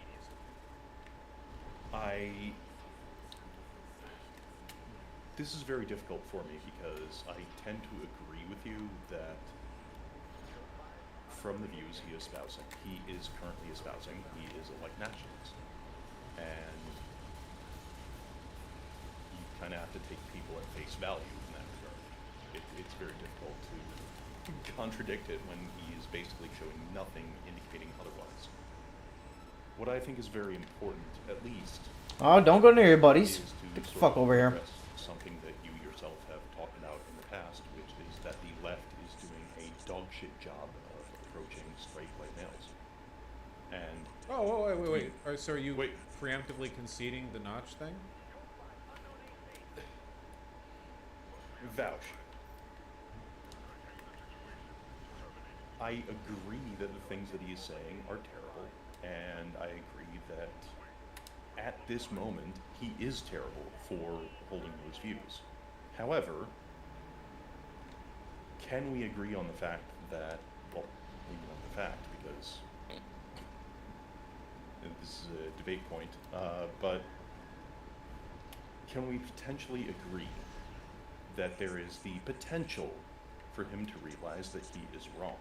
Well, yeah. And that he has been lured into an ideology that he wasn't necessarily about from the get-go. Well, sure. I mean, I would say that about anyone who's locked into that. My statement was only that, you know, he's a Nazi. Or, well, I guess fascist with white nationalist tendencies. I don't know how much explicit stuff he said about Jews, but it probably wouldn't be, you know, that unlikely given his other predilections. But I've never said, like, he's irredeemable. I don't believe that about anyone. I mean... Combat data. I think that's a very fair statement. I also think that that is a statement that not a lot of Oh, people jeez. Two assholes at the same time. I'm sure I know you have, right? Obviously. Right. And you know for a fact that I have a reformist attitude towards, you know, people I consider my political enemies. I've certainly never said anything like, you know, they're irredeemable, there's no chance of changing them, anything like that. Oh, he got me. Disagree with me and message me based on me making a comment about him being right-wing, and you were disagreeable on that. So if you acknowledge that he's, you know, of the ideology, where's your boy at? What was there to disagree about? What I'm disagreeing about is that his actions in the past are standing against his most recent actions. And I think it is very important to be aware of both of those things because, to an extent, it says more about the man. What are his recent actions? Okay, I mean, his recent actions are being a complete asshole to people who are trans, who don't deserve it. His recent actions are being literally disinvited from the Minecraft 10th anniversary party, which I kind of hold as a badge of pride, given the fact that they at least, like Microsoft at least didn't invite me to it. They didn't explicitly disinvite me from it. But what I think is very difficult to resolve, at least as far as just making broad stroke statements about a person, is it's very difficult to resolve the idea that he would confer a buyout bonus on people who were at the life for years. Can't hear this guy. That would enable them to more or less have it, and people who were at the studio at the time, that would enable them to more or less have a stable life for years to come, while also at that moment being a Nazi. Well, why not? And, well, primarily because since when have Nazis ever argued for any sort of egalitarian viewpoint where no matter who the person is, no matter what country they come from, no matter how long, they've been part of the party, quote unquote, like, if we want to go for some sort of we can't strained undo, analogy, like nearly a decade of consistent far-right perspectives just because a billionaire cost more money than he necessarily needed to over to his workers. I mean, like, this is like Hitler was a vegetarian to your arguments, right? I mean, you can personally be thankful for good that he's done to you specifically, and I wouldn't fault you for that. I just don't think that has much of a bearing on his ideology. I don't think it has much bearing on his ideology now, no. However, like, I guess what it comes down to is, can we agree that there are dyed-in-the-wool Nazis? Like, people who pretty much have absolutely no shot. Oh, goddamn ever stealth mission. Sort of, I don't want to use the term deprogrammed, but yeah, deprogrammed. I mean, he's had a decade. If he never ends up deprogramming, wouldn't that sort of necessarily mean that he was one of those people all along? It depends on the context. I mean, we can't ever know, but my contention wasn't that he was like a super ultra permanent ideologically consistent Nazi or whatever. Just, he's certainly been more consistent with it than most people.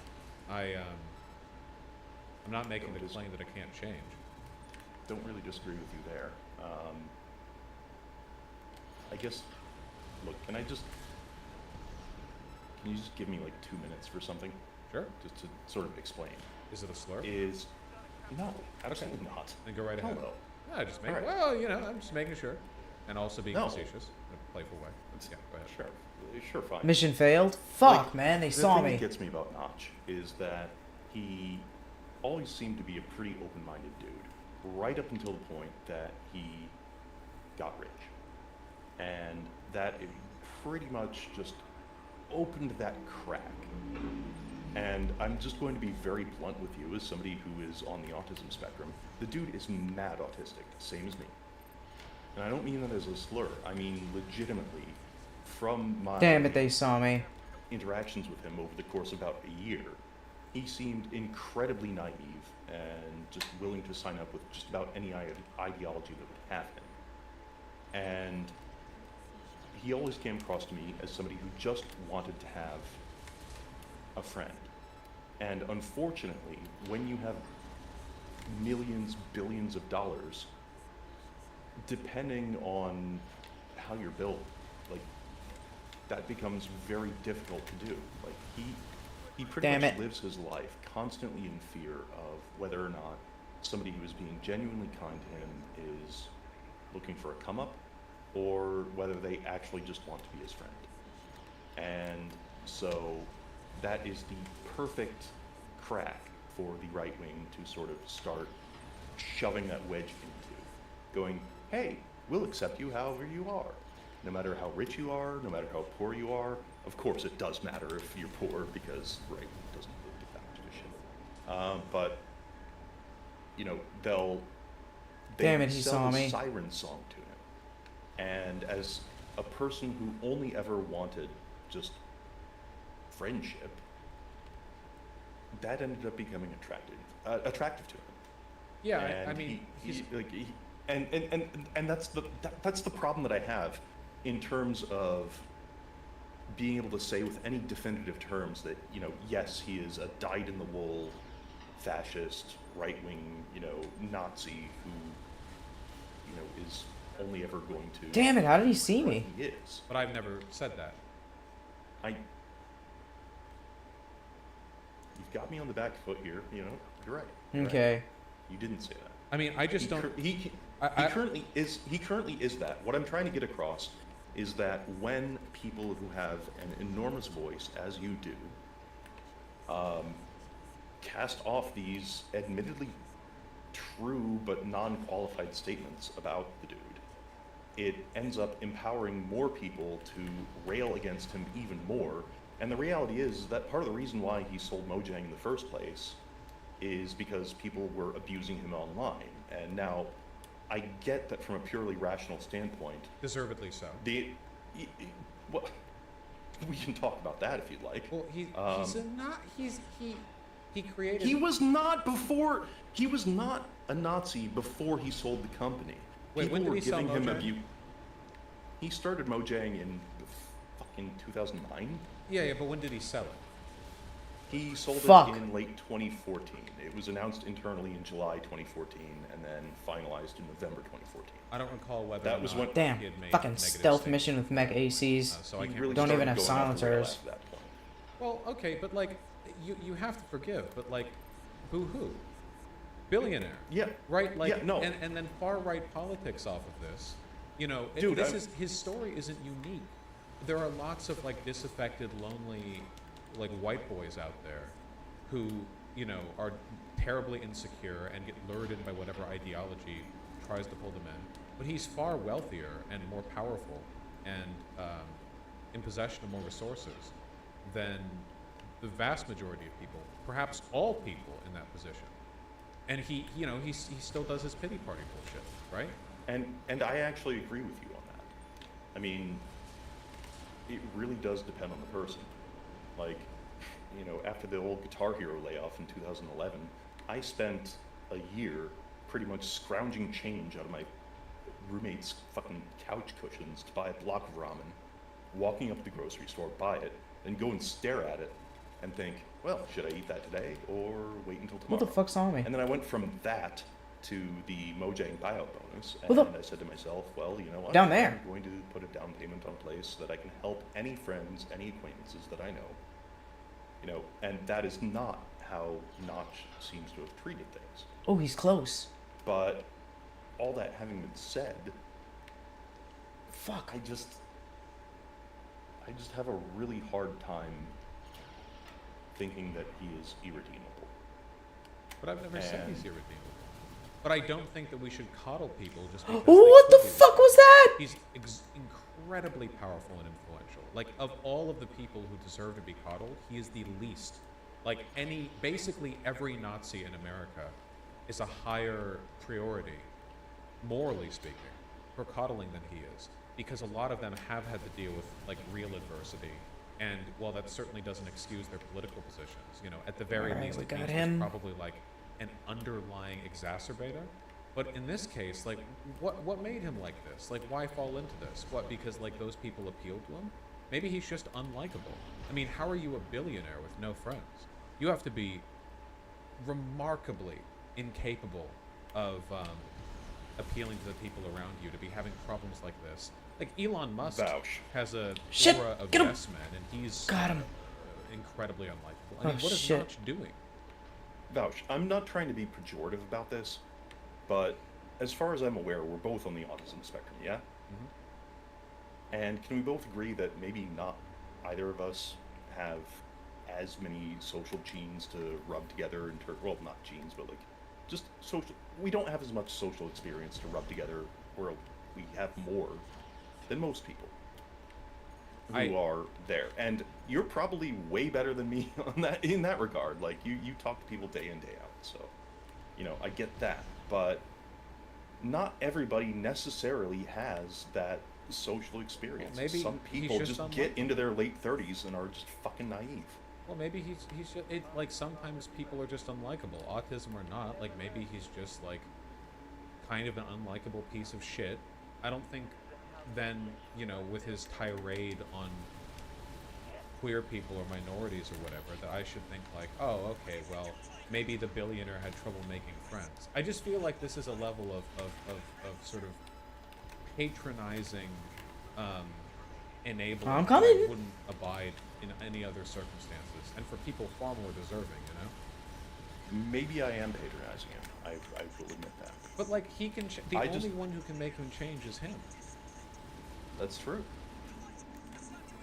Then what At do the you, same time, what do you take issue with? What has ever given to any sort of level of change in, I'm genuinely asking this in good faith, what has ever led to a major sea change in, say, attitude shift, anything in your life? Has it been a congregation of people who basically know nothing about you other than that your online handle is vouch and are just slinging abuse at you, or has it been people who are close to you? Well, nobody changes my mind. In his case specifically, it seems I like gotcha. he's suggesting that people lay off of Damn, that being kick went billionaires. far. Holy shit. Not necessarily. But you are saying that. You're saying like, well, this won't change him. Okay, well, maybe people aren't trying to change him. Maybe they just hate him and want him to suffer. It's a morally justifiable position. Honestly, I would tend to agree with that. I just think that it's important to be aware of what you're advocating for. Like, sure, well, I want fascists to suffer. I mean, if he died alone as his current person, then that's fine. I would consider that a moral win. I think that happiness should be reserved for good people. You know, we can't take lightly what he's done or what he's advocated for here. He could have been such a powerful advocate for everything good in the world, and for no reason, literally no reason, he chose not to. What, because he was lonely? I mean, that only makes me dislike him more. Like, it's not as though there's some kind of, you know, individual vulnerability to be preyed upon here in like a class sense. You know, with him being so wealthy, I don't know what possible racial antagonism he could have experienced in wherever the fuck he lives. You know, I don't know Sweden, right? I don't know what like thought process would bring a person to go like, oh well, you know, I don't have many friends. I have trouble making friends. Let's give National Socialism a try. I don't know what goes that way. honestly, yeah. But yeah, so I mean, when you're right, you're right. Change, but maybe like incredible suffering will help him. That's the thing, really. Like, I think he can change, but I just don't know what the fuck can actually make that happen. And when you're right, you're right. Oh, what the fuck? It's like you always say, Oh, when, shit. you know, when you're correct, like you are always right. And, no. I've got to hand this to you. We don't. Oh, need you came to down here. worry Nice, about thanks, my- bro. my ego's Good looking large out. enough, really. No, it's. I don't disagree with like the underlying. Oh, good hit. Principles here. All right, you got me in a like, just corner. reaching out and Don't changing fuck me now. In my experience, though, the billionaires, they're There we the go. worst Come on ones out. to do it with, because usually people have some kind of like unresolved issue in their life that leads them to thinking that there's more value to pursuing a reactionary ideology, or that it like fixes some fundamental problem they have, or some insecurity, whatever. But that can't really be the case here, because if his real insecurity is friendlessness, how the fuck is Nazism even helping him? Oh shit! Like, Did I it's not activate as them at though the same he's one of time? these- It's not like he's Nick God Fuentes or damn it. Milo Yiannopoulos, where he leverages his ideology into a bunch of social connections. I don't think he's going out there to parties with a bunch of like far-right people and getting laid. Oh, I think there he he just is. stays alone in his mansion and suffers. So how is he like? What is it? What's even? Personally, well, you know what I think? I think he's just an insufferable piece of shit. And I think that he latched onto far-right politics initially as a cudgel for pursuing a Oh my god, these guys in the background, they're fucking me. because he's weak and insecure. He seeks Jesus more fucking people, Christ. So he sees You come over racial here. minorities or trans people, Stop it. You know.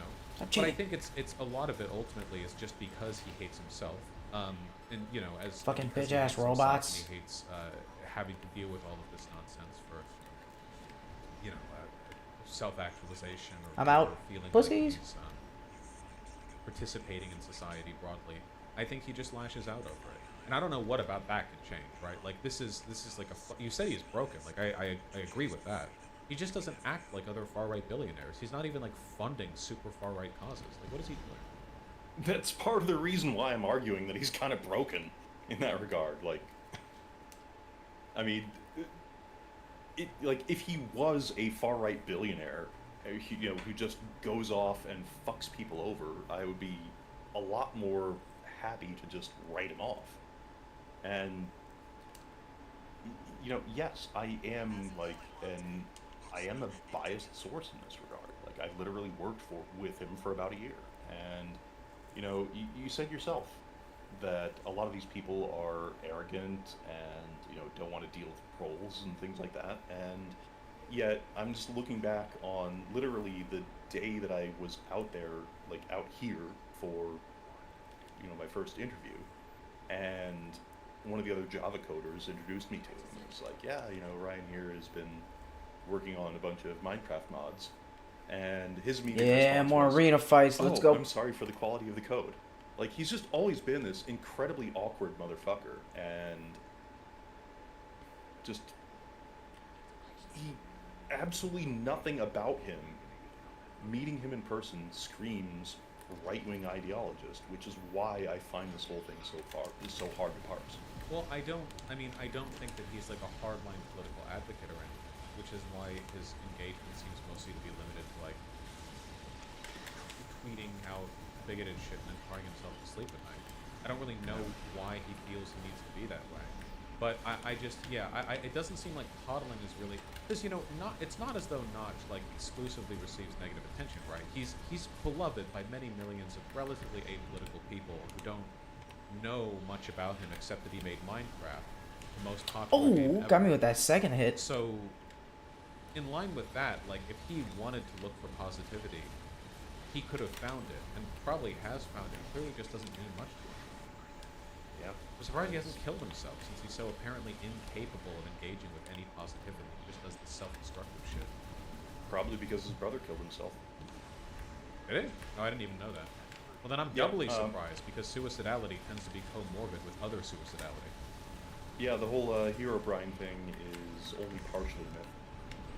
Oh, I don't know. Like, it having anything to do with Minecraft is actively a myth, but the fact that he did suffer suicide in the family is extremely true.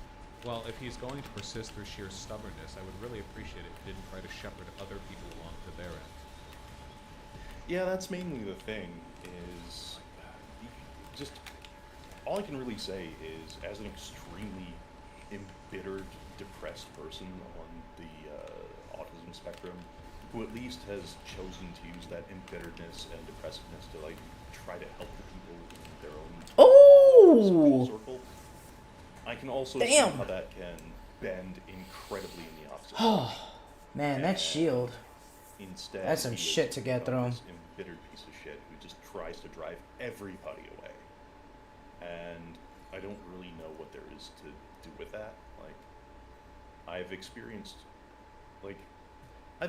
the loss of friends to the big S, and even as much of a piece of shit as he can be, I can't, in any good faith, actually wish that on him, if that makes any sense. Yeah, well, I mean, obviously the ideal would be him changing. He could have been like such a ridiculously loud advocate for good things. Yeah. I mean, he's probably not going to change at this point, right? He's pretty fucking locked in. I mean, I hope he does, but yeah, I don't really see it. But hope springs eternal. I mean, if not for hope, might as well just end the world, Well, if nothing else, I promise that if he ever does change, I'll be a passionate advocate for his recovery. Yeah, and if he doesn't change, feel free to tell me. Feel free to send me the occasional message to tell me that you told me so. All right. Sure. Take care. Okay. All right, and sorry for the colossal waste of time, because it does seem like we're pretty aligned on this. No, actually, the Oliver Anthony thing. Both got stunned. So this is not at all inconvenient for me. All right, appreciate it, man. Have a wonderful day. Be well. Likewise. Night, night. Night.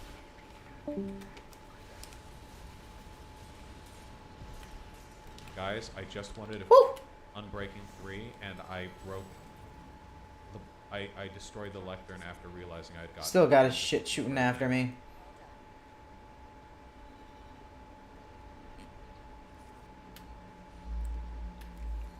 That guy doesn't seem bad, but I don't really get his point. He's personally defensive over Notch because he knew Notch personally. It's not at all uncommon. And I don't at all fault him for feeling that way. It's a pretty common way to feel when it comes to, like...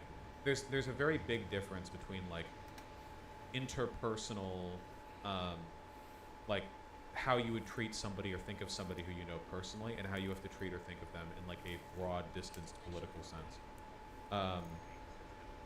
And you know, there's always going to be agitation there. Pretty fucking cool the Mogliner did Minecraft work, you know? Goddamn. Great power present in the chat. Oh, he's got the legs too. Please, I have Unbreaking. I have like everything. Just give me, I have nothing. Pushing a lectern with a piston will reset the, shut up! Jesus Christ, fucking Minecraft players. Bro, dude, set up a, why haven't you built a fucking Factorio? God damn, dude, holy shit. Come on, just... You fucked up? Please, God. Oh. Oh my God. It's a good system. It's a good game. It's a good system. It's a good game.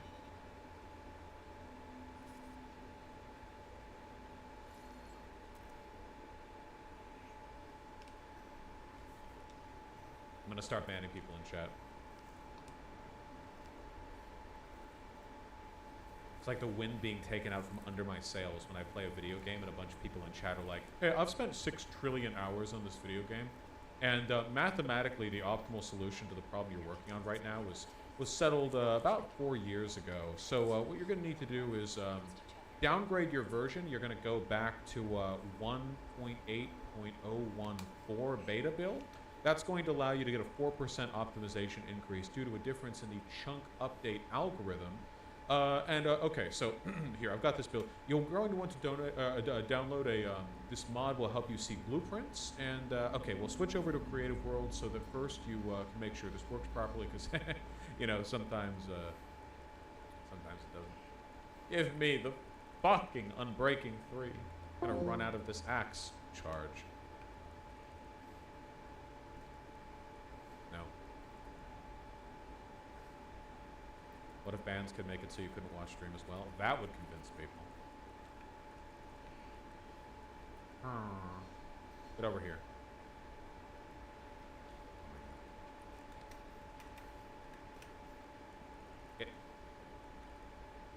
We're doing this. I want that fuck. Oh my God, why you? I don't want Infinity. I want Unbreaking 3. My mending can't work properly. What are you guys doing? Oh, it's the town meeting done. God damn it. Go, go, go, go.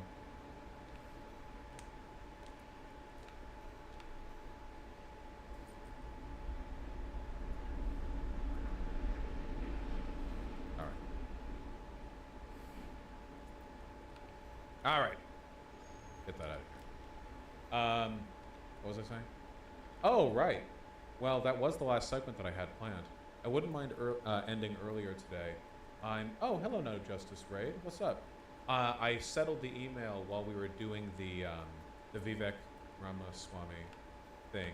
And I think we're going to have an IWW rep showing up at 2 p.m. or possibly 1 p.m., I forget, PT on Wednesday. Talk about unionizing your workplace.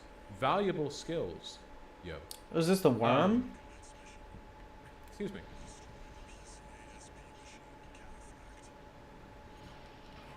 At least give us your hot media takes if you're going to play Minecraft. My hot media take is that I really want to make a Spanish missionary style home on top of the mesa, is what I want to do. The thing that bothers me, though, is that it seems like the block that I want to use for the walls isn't terracotta, it's white concrete, because that works best. And white concrete's more of a bitch to farm, but, you know, whatever. What do you mean help, Neck Wendell?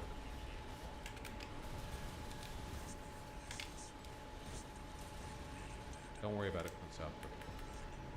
Look, see? Look, Damn. got a creative world. Isn't this cute?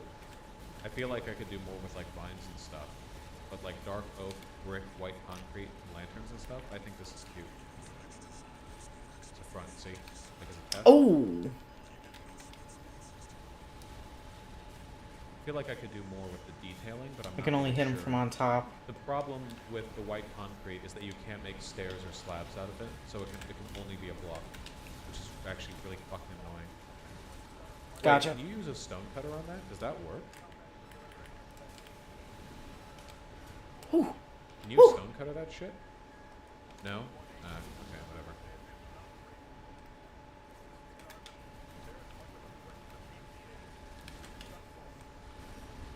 There's potential here.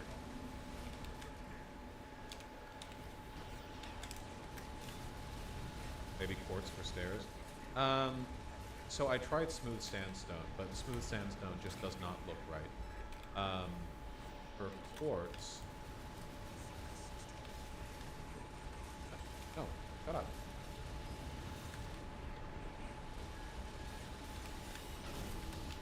Smooth quartz is close. Like it can be done in a pinch. See? Ooh, goddamn But, boy. it's not perfect. For stairs, the stairs should be wood. You know?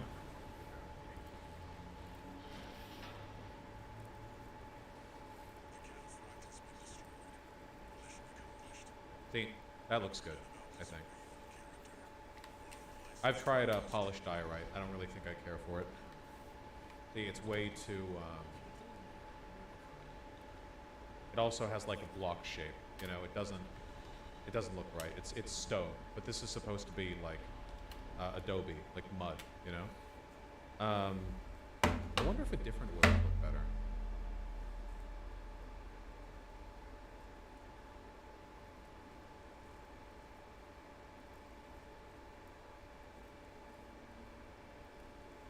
Yeah, like a brighter wood.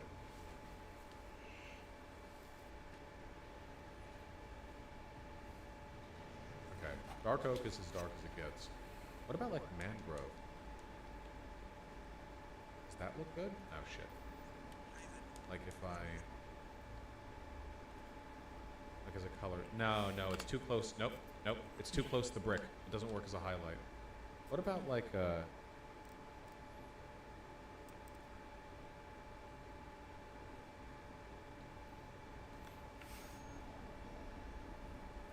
wood is too dark? The one that I'm using currently? What do you think, like, spruce would be better? What do you guys think? Do you think spruce? Well, Nicarendral, that seems more like a, like an emotional thing. I don't know if I could really logic you out of that. I respect your willingness to challenge your priors on that. I think it's good that you will. But I don't know if that's necessarily something I could convince you out of. Okay, what would happen if I use spruce on this side?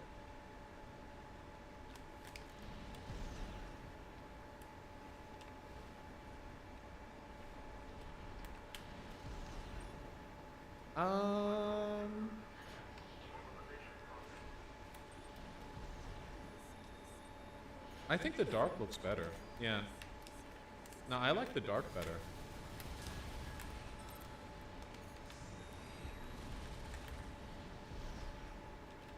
Try jungle. Well, jungle's even lighter than the spruce ones. I don't know if that works.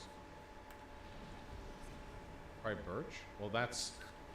well, I guess birch would be going for like a completely different... I'll try birch.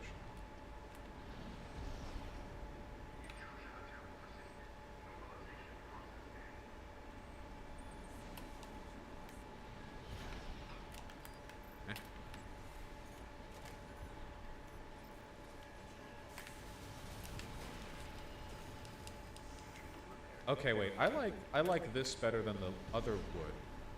I think this is better than, but I don't know if I like it better than the dark wood.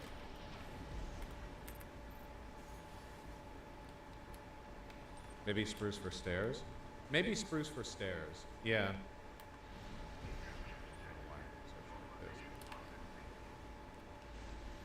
Or birch.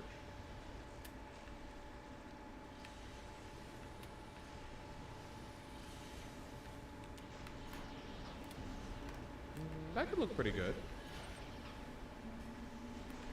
Yeah, let's maybe dark oak for the exterior and birch for the interior. I think that looks good. I like that idea. That's good. You just have to farm up the materials. Okay, this is a waste of time. Well, no, it's not. But... Okay, I'm gonna read donations, and I still have to go out looking for new lenses. So I need to.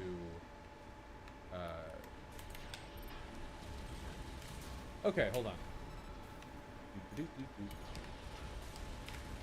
Benahort, thank you for the 5. I'll try to look at the Polish general election sometime soon. I know there's stuff going on there. Mickey6, thank you for the tier 4 sub. Very kind of you. New sub, who dis? This me. Thank you. German Simon Man, thank you for the tier 1 sub. Loverworm, thank you for the $5. I have made progress in Minecraft honors. Well, that's nice. I have too. You've linked me a private YouTube video of you making something in Minecraft. You do know that I cannot possibly show this, because if I did, it would enable unimaginably bad behavior from the chat. But I am looking at it now, and I am telling you that I approve and I am proud of you. We cannot go down that rabbit hole, folks. If we do, there's no coming out. Sorry. Semi-Locon, thank you for the tier 1 sub. Cathartic Arrest, thank you for the $5. On the Bosch v subreddit, a majority of people voted yes that the Confederate flag should be banned. Please tell them why they're wrong. Free speech. I don't think that it should be illegal to fly a Confederate flag. I think it should be completely socially unacceptable in every way, though. Patrick Miller, thank you for the very kind 20, 10, and $5. Thank you. You're hitting it up in quick succession as well. Should progressives change the way we cover DeSantis? He might be behind by an embarrassing margin, but still early, and he could win the primary. And the DeSantis presidency is worse than the Trump one. I think that ruthlessly mocking him is important. There's a huge difference between how I mock DeSantis and how libs mocked Trump back in 2016, which is that libs mocked Trump in 2016 for being boorish and for being rude and for being buffoonish, and those are all things that endeared him to his voters. Whereas making fun of DeSantis for being a creepy, uncharismatic demon, nobody likes that. Nobody's going to defend that. Nobody's going to go and be like, yeah, we love DeSantis, our creepy, plastered, uncharismatic guy. Yeah, So it's about how you make fun of them, Max Asamo 1, thanks for $5. Yeah, I believe American liberals are more progressive than British liberals. Patrick Miller, thank you for the $5. I agree we should vote blue. Angry Vicky, thanks for $5. Really appreciate that. Balthazar, thank you for the $10. My editors will have a good time making segments from this, I'm sure. Save Point, thank you for the 5. I think Matt Pat kept me from going to the right back in high school because he kept me distracted with his theories. That's based. You should tell Matt Pat that. Wumpy Jups and Nakurendro, thank you for the tier 1 subs.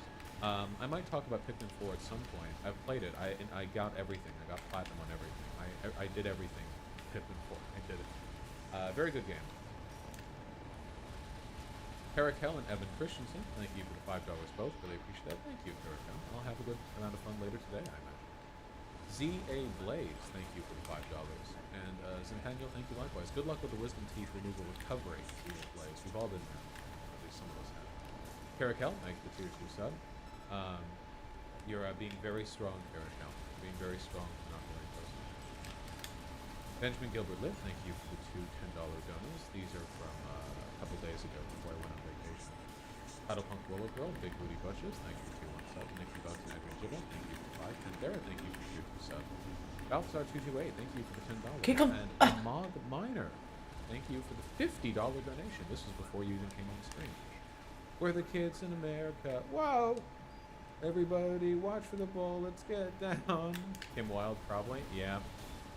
Classic Americana, surviving your first school shooting. Ooh, did it without the bots. Nice. Alloy and Rodremus 2, thank you for the tier 1 subs both. Really appreciate that. That's true. Fuck this concept. You can still be a Bosch, who's knows? Don't let them take that away from you. Saikun, thanks the tier 2 sub. I'm watching Baki right now. I skipped the first anime because I couldn't find it easily online, and I didn't really care to go through. I didn't care to sail the high seas. But it doesn't seem to matter because all of Baki is retarded, and I don't think I'm missing much. It's so stupid.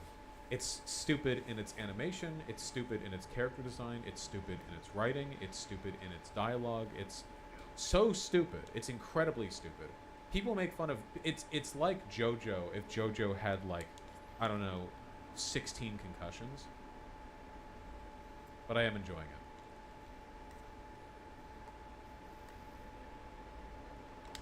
Sake Tanuki, thank you for the 10 tier 1 subs. Really appreciate that. Bosch, you know, it's a lie. By far the biggest loss of support for you is when you forget to do OK Buddy Bosch for 6 months. Really didn't see. Ooh, how time flies. Yeah, we gotta get on that. This Juan, thank you for the tier 2 sub. Good luck, man. I know the strikes made your job more challenging, but 13 years in the VFX industry, you deserve to see some kind of worker payout after all that. Some kind of game. Sally Thompson, thanks to $10. I'll give Billy Bragg's song a listen to. Appalachian Anarchist, thank you for the $10. Good luck with your wife at the local craft fair. That's so goddamn cute. I hope she wins again. Thank Roll, thanks for $10. Vosh, can you explain why it's racist? It sounds like she was saying black people in positions of power should advocate for black people, not in positions of power. Everybody should advocate for black people, not positions of power. The idea of like... the idea of like, oh my god, you gotta watch out. I'm gonna squish you in my chair. I'm sorry. What's up? Why's your eye watering? You got some hair stuck in there? What's up? Oh, shit. Oh, that dark hair. I'm sorry, little baby. Come on.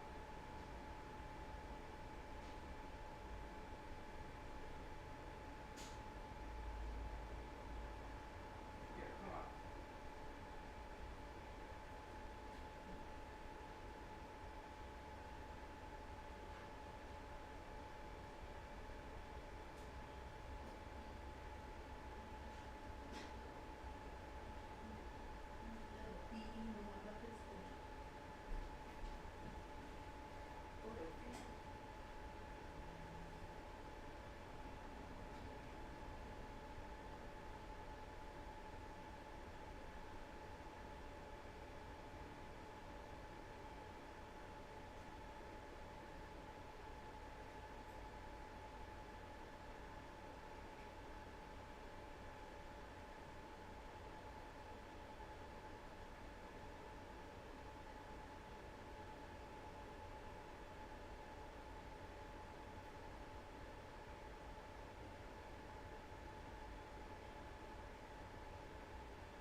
Thank you for the 66 glizzies.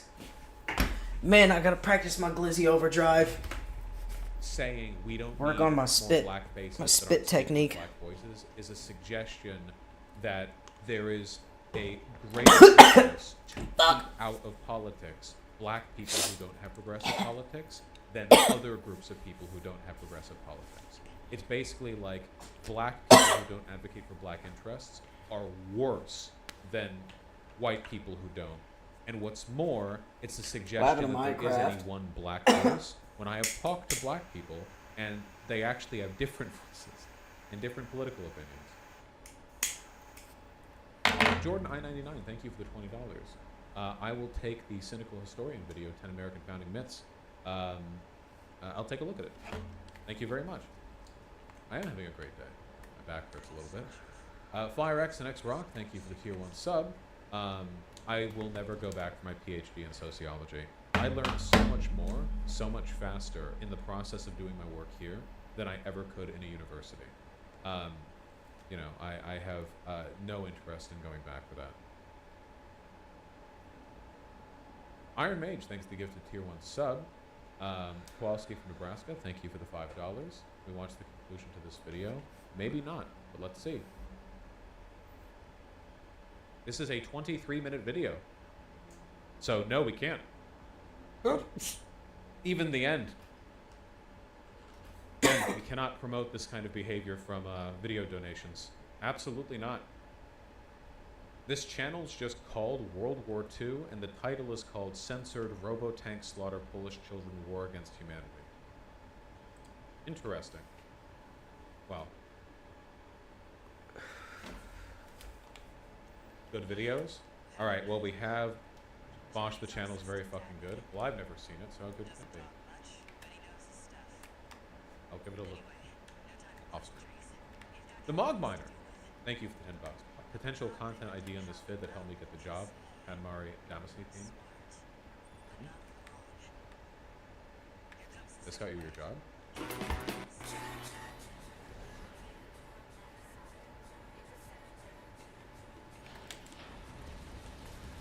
God damn, you did this 12 years ago?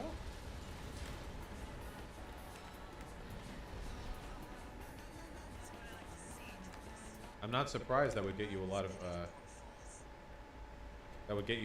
pull.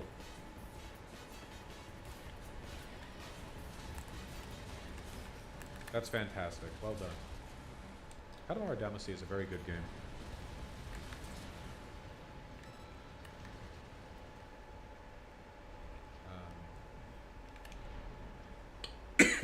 I'll give it a look, Wells. Sake just donated a bunch. Thank you for the 10 gifted tier 1 subs. Thank White Nervosa for fixing the one typing issue in the number of gifted sub box. It's only thanks to White Nervosa that I can do these gifts. Editors, put this in a segment. Editors, flip that right there. 10-second segment. That's the Bosch bit right there. You got it. Thank you, White Nervosa, for everything. And Sake, thank you for the 8 tier 1 subs. Bosch, can we just watch the small clip? You guys are really pushing it.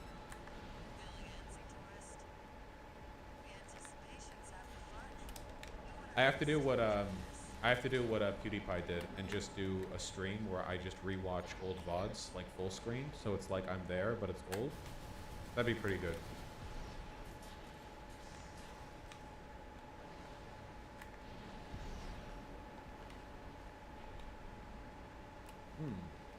What is this stream called Gum that has 3 viewers? That was 45 minutes and 33 seconds long. How is it in this playlist?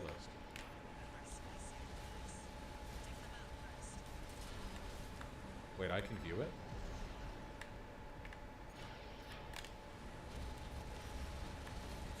Okay, it's private, that's right. Okay, I can view it, not you guys. There we go. Whew, just making sure. That one's for Tempest only. Alright, folks. I love you all very much. I'll be streaming. Oh my god, I forgot I had coffee. This has been untouched. I'll go make myself some more.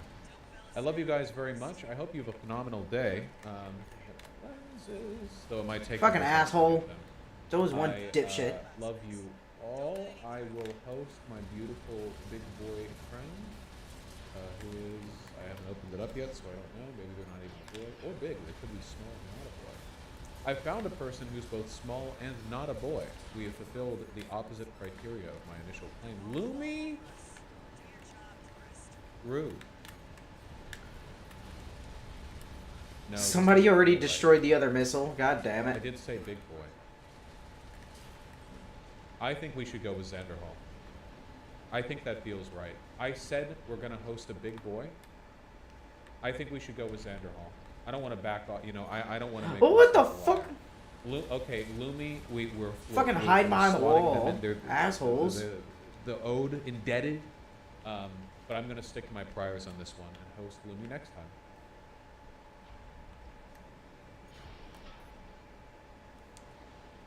He's small though. Zan is very small. Okay.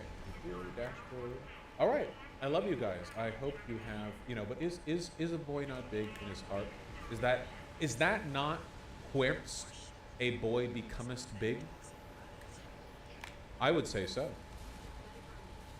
I hope you all have a wonderful day. It's delightful to be back to streaming, even though I only took a 3-day break. Every moment away from you was agony. Take care. I'll see you tomorrow.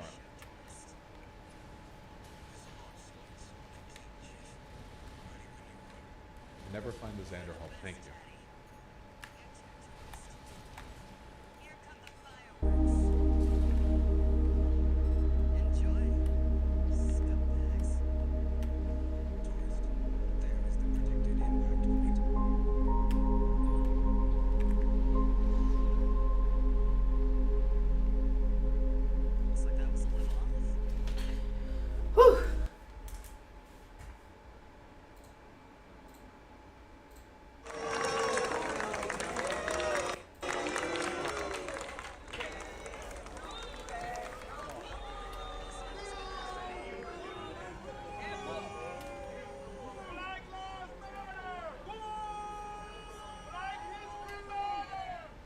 Not going to allow these institutions to be targeted by people.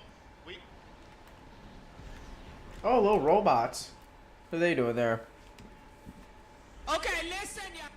Let me tell you, we finna put parties aside. Cause it ain't about parties today. A bullet don't know a party. So don't get me started. Party. So don't get me started.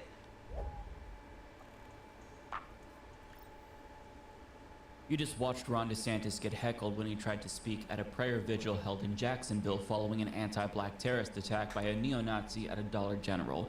And as Vox explains, on Saturday, a white gunman in Jacksonville, Florida killed 3 black people at a Dollar General store in what authorities have described as an anti-black hate crime. The shooter wrote a racist manifesto ahead of the attack, used racist slurs in his writings, and drew swastikas on his firearm. Quote, "This shooting was racially motivated, and he hated black people," Jacksonville Sheriff T.K. Waters said at a press conference. The 3 victims, 2 of whom were shoppers and 1 of whom was a Dollar General employee, are Angela Michelle Carr, 52 years old, Gerald Gallion, 29, and Anolt Joseph A.J. Laguerre Jr., 19 years old. The shooter died of an apparent suicide following the rampage. Now, you couldn't hear the individual things that people were yelling over the boos, but I think it's important to highlight specific reasons why some people were booing DeSantis when he showed up. NPR reports, as DeSantis approached the podium to speak, some people in the crowd began to boo. One person yelled out, "You're not welcome here." Later, someone shouted, "Your policies caused this," according to videos of the event. As governor, DeSantis has loosened the state's gun laws and curbed efforts to teach black history in public schools. And don't forget, he also defended the teaching of the benefits of slavery. Yeah. So when a governor dehumanizes an entire group of people and further marginalizes them to the point where civil rights organizations feel inclined to issue a travel advisory warning people that the state is openly hostile towards African Americans and other disadvantaged groups, I mean, it's not really that surprising to see something like this happen. You could argue it was inevitable because of the climate that DeSantis has cultivated. But now DeSantis is preaching unity, and he is pretending to care about the very people who he has demonized throughout the totality of his administration. But I mean, he could say what he wants, but that doesn't change the fact that he has blood on his hands. So let's listen to State Representative Angie Nixon and what she said in response to this violence, because I think that she put it perfectly. Florida, the state, and its people condemn the horrific racially motivated murders perpetrated by a deranged scumbag in Jacksonville at the Dollar General store. Perpetrating violence of this kind is unacceptable, and targeting people due to their race has no place in the state of Florida. What do you make of that condemnation? What I make of that condemnation is hollow statements. This is a governor who has done nothing but fan these types of happenings throughout our state. Look, at the end of the day, the governor has blood on his hands. He has had an all-out attack on the Black community. With his anti-woke policies, which we know very well was nothing more than a dog whistle to get folks up and riled up in the way in which it just happened on yesterday. As I listened to him for the first time with that statement, my blood is literally boiling. Myself and other representatives, particularly Black representatives, throughout the past few legislative sessions, we have repeatedly told him what his rhetoric was going to do. And that is exactly what transpired on yesterday. This is absurd, it's ridiculous. He is one of the causes to this. This is an agenda that he has been pushing since he has gotten into office. He showed us who he was when he initially ran for governor, saying, I'm trying to run now, bitch. Don't monkey this up. Those type of statements, it only leads to things like this. Very well said. And if you're not sure what she's referring to at the end, Ron DeSantis said that we shouldn't monkey this up by electing his Black opponent, Andrew Gillum, back in 2018. So you can't even say that he's gone full mask off as governor, because the mask was always off. He never had a mask to begin with. So, I mean, watching him get heckled was incredibly satisfying to me, because he even, just to show up, he has the audacity, right, to show his face in Jacksonville after that happened. You know, he has a lot of nerve. But I mean, there was someone that came to the rescue to stop the crowd from heckling him, and that was Jacksonville Councilwoman Jacoby Pittman. And she explained in a CNN interview that even though she defended him, she also doesn't support his policies. Let's listen. I had no idea that the governor was coming. The MC of the event for that day called him up. He was supposed to have been acknowledged as being there. That visual that we did yesterday was not about the governor. And I will say, I don't support any of the stances or policies that the governor have implemented. You know, my concern yesterday was about the families. It was not a political ploy for me and our community. It was about focusing on the families that was there and the hatred that had come to their community. And so I just want to make myself clear, I wanted the audience to calm down, because I wanted him to sit down, and I wanted it to be the event that was got me again with it. Residents and the community. Bro, this guy with the sword is nuts. That's what that event was about, not the governor. Because I don't support what his thing is. Yes. So I understand her not wanting to make this about politics and just wanting to focus on the victims and their families. But I mean, the second that a fascist governor shows up and you then give him the microphone, it then becomes an explicitly political event at that point, because you're allowing him to do a photo op when you know that he doesn't actually care, when his policies and rhetoric caused this. So I wish that she didn't come to the rescue for him, his ass, because this tragedy could have been prevented with policies, right? The white supremacist was able to legally purchase the gun that he used to carry out these executions, even after he was involuntarily committed to a mental institution. I mean, that right there is a policy failure. This party claims that it's not really a gun issue when it comes to these mass shootings, it's a mental health issue, right? But then again, where's the policies to address that problem? They have none. In fact, in Florida, they actually lead the nation in Medicaid terminations, which is an essential program that also covers mental health. So if anything, the mental health crisis in Florida has been exacerbated by the policies of Governor DeSantis. So this tragedy is the direct result of policy failure on top of policy failure on top of rhetoric that further fans the flames of these types of foes. So I mean, DeSantis can pretend to be sympathetic now, but everyone knows that it's all an act. And Alejandro Caraballo pointed out that his video response to the neo-Nazi mass shooting Looks like a hostage video, but when you juxtapose Jesus that with a Christ. video of him talking about a group that he hates, in this case, trans youth, you can see that he comes to life. He becomes incredibly animated. We condemn what happened in the strongest possible terms. You do not take a 6-year-old boy and tell him he may actually be a girl. That is wrong, and that is illegal in the state of Florida because of our efforts. Yeah, so he knows what he's doing, right? All of these fascists know what they're doing when they preach hate nonstop. These monotone denunciations from phony politicians isn't going to stop terrorists from doing acts of terrorism.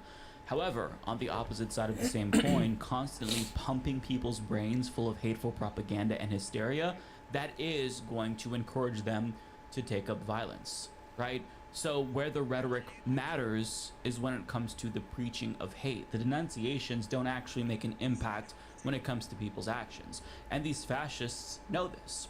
And we've kind of been seeing a bit of a cycle where a fascist will encourage violence, and then when violence is actually carried out after they incite it, they feign ignorance, right? We're seeing this at the governor level, but it happens at the grifter level as well.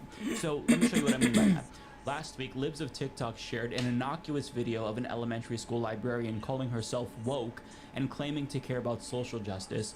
Now, the post went viral after she shared it, and it was even boosted by the Oklahoma superintendent. But can you guess what happened next? The Union Public School District in Oklahoma was then inundated with bomb threats 4 days in a row at 4 different elementary school locations. I wonder why people were so worked up.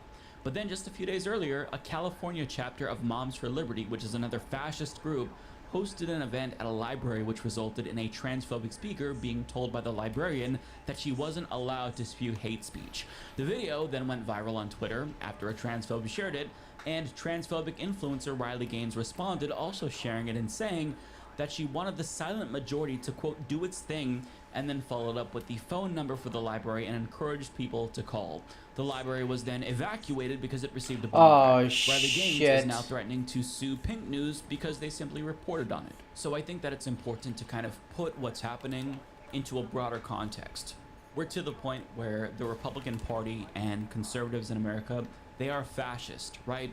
But they're still within that proto-fascist stage for the most part. Some of them have just become outright fascists. But the proto-fascists aren't going to do violence themselves. They're going to get other people to do violence on their behalf. The point is that stochastic terrorists on the right, though, are never going to take accountability after they incite violence against marginalized people. And when politicians like Ron DeSantis continue to stoke the flames again and again, and when you have propagandists fear-mongering about white people being replaced, this kind of violence, it's not surprising. It's expected, and they know that their words are inciting hatred and violence. So for them to, when violence happens, pretend as if they care and they stand with the community, I find that absolutely despicable. So that's why I'm glad that Ron DeSantis was heckled. He shouldn't have even shown up, because his words are completely meaningless after he is responsible for this. As Angie Nixon said, he has blood on his hands. And this is not the first high-profile shooting where black people were the specific targets. Last year at a top supermarket in Buffalo, Where the fuck do I go? 10 people were killed. 10 lives taken by a white supremacist. And in 2015, in Charleston, Dylan Roof opened fire in a church. He was a white supremacist. He killed 9. So we now have Jacksonville. Not going to be the last, unfortunately. So this situation is... it's heartbreaking. I mean, there's no words to really describe how bad and tragic this is. You know, my heart goes out to the families of the victims, because these were lives. They didn't deserve this. One of them was 19 years old.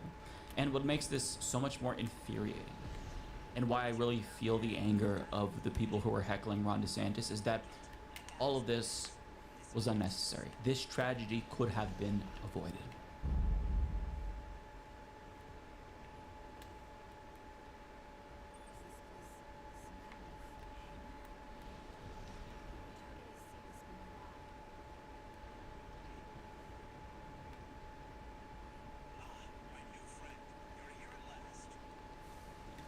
What the fuck? Hello, happy Monday and welcome back to the drama. Today I'm wearing my scary shirt to make me look a lot more Come scary. on, get it from down there. Oh, There's he's too stuck. many Reddit debate bro dorks on this website trying to come after me every single day. So I thought Oh I'd show 'em a shit, he little can bit of still what I'm fire. made of, you know, do I God look damn it. scary? I got this new tattoo also, pretty cool, right?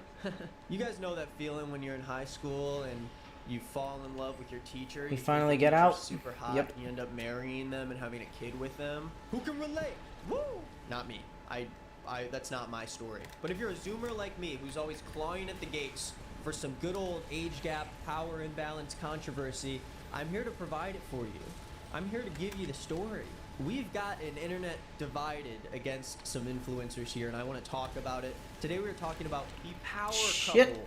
That is Rachel Sullivan and Tom Sullivan of Meals She Eats, which I think is like a page they have together where he like cooks her food or something. I'm gonna explain it all to you today. They also have this cookbook together, you know, 4.7, 4.4 on Goodreads. I don't read books, I have no idea what I'm talking about. And today I'm gonna tell you why this couple has become so controversial online, with a lot of people defending them with shining armor, ready to stop anyone from criticizing this couple. But we're gonna look through some TikToks, we're gonna look through their subreddit. I'm gonna give you the rundown. This is a good way, I guess, to start with this TikToker, Anna Reports News, who's gonna give us an intro as to who these two really are. So this is Rachel and Tom Sullivan. They've been content creators on this app for a really long time and gained popularity over a variety of different things, including cooking, each other as a married couple, and their baby girl. However, recently a lot of things have been popping up about their past and people are not so happy. So this video, since it's been deleted, shows Rachel talking and saying, debating on messaging a teacher on Facebook after graduation. And then she posts a picture of them married. Because if you didn't know, Rachel and Tom have been dating since she was 19 and he was 6 years older. We got the problematic age gap there. We got a 19-year-old, we got a 25-year-old. Personally, could never see myself as a 24-year-old dating a 19-year-old, but that in itself is not bad. Of course. You can say, hey, well, you know, that couldn't be me, but I can't confirmably say that, like, that's bad. There's some sort of dynamic What? there that's Confirmably? unhealthy. But I can't confirmably say that, like, Confirm- that's bad. There's Is that some a sort of word? dynamic there that's unhealthy. I don't give a shit. But let's see why we should give a shit. And what Got a makes this bad situation cook?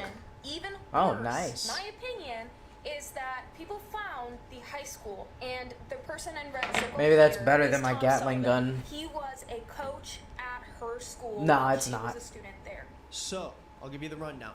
He was a coach at her high school. Now, they have changed their stories over the years. A lot of people say he was a coach. She never even was connected with him in any way, didn't know he existed. He didn't know she existed. She didn't play the sport he was coaching. And yes, it has been shown that she is a 30-year-old. He is 36. And originally, on their wedding announcement, people were a little bit confused because in the first line it says, Rachel Scarrett and Tom Sullivan met as students at Marist High School, and years later they reconnected and began a long-distance romance. So now that we know that he was a coach at Marist High School in Chicago, and she was 6 years younger 85 than him, though. immediately people are Interesting. like, oh, it wasn't his coach, they never knew each other.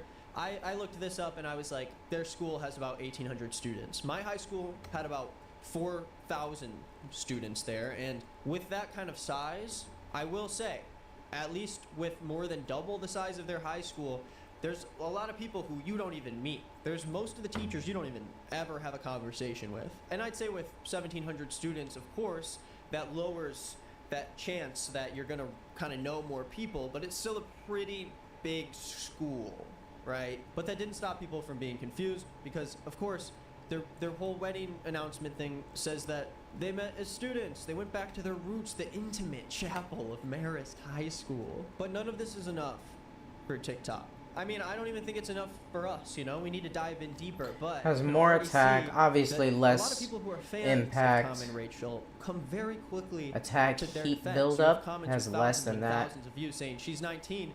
6 years is nothing. Half of people's parents have a 10-plus year age gap. Why do people care? But then you have about the same likes say that it's not the age gap, it's the power dynamic, which obviously would exist Total if he rounds, was a teacher at yikes, some has point and less. she was his student.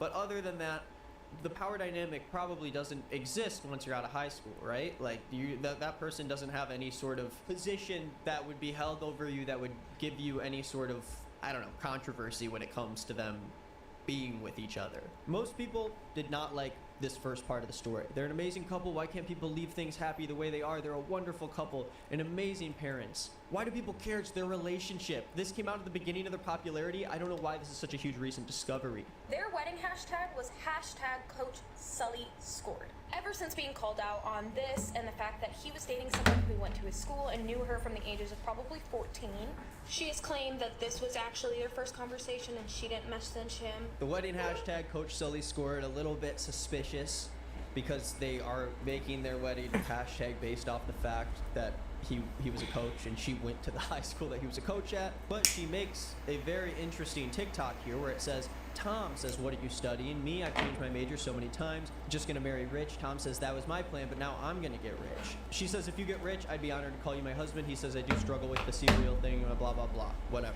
Now this is confusing because the wedding announcement said they met as students at a high school. Oh, that's I don't just know what they're later. talking about.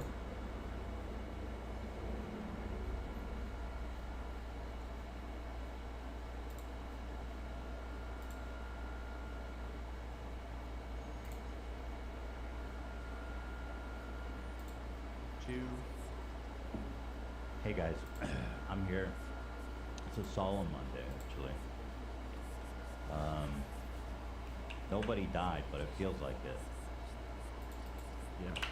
Today is Monday, the day after the Streamy Awards, and I literally predicted the outcome of this.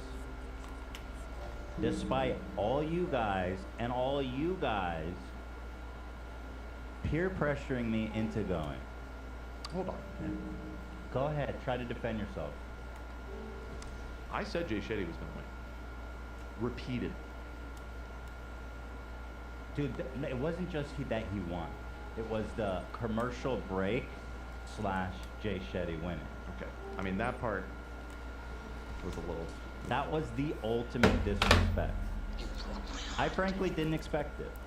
I didn't think that they would stoop that low. No. You know, listen, last year, it was the commercial break and lost to Jay Shetty. Yeah. Or no, last year was Call Her Daddy. Call Her Daddy. Year before was Jay Shetty. And I said, well, I'm not. Why would I go to this award show? They don't even announce my category. For whatever reason, because like some of these categories, no offense to the nominees there, I'm not saying they're not deserving, but they're reading off shit that like I don't understand why podcast doesn't get any respect. Loser. It seems to be a big category.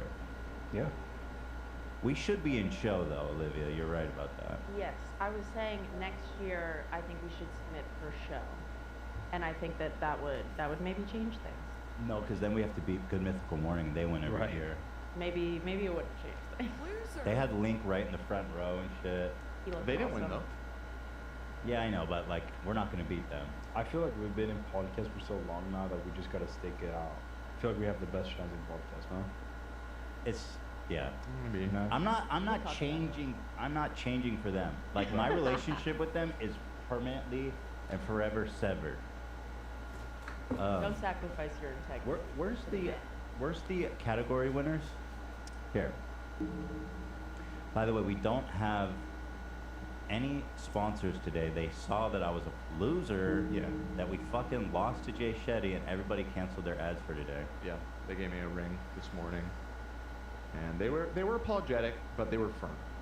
Hey, that, you're gonna go to bed and you're they still weren't gonna be interested. a fucking loser. Yeah. We don't work with losers. Yeah. So I guess now's a good time to say, hey, you can become a member, and you guys owe me that. After this debacle, get a exclusive members stream on Tuesdays with just me, without any of these clowns.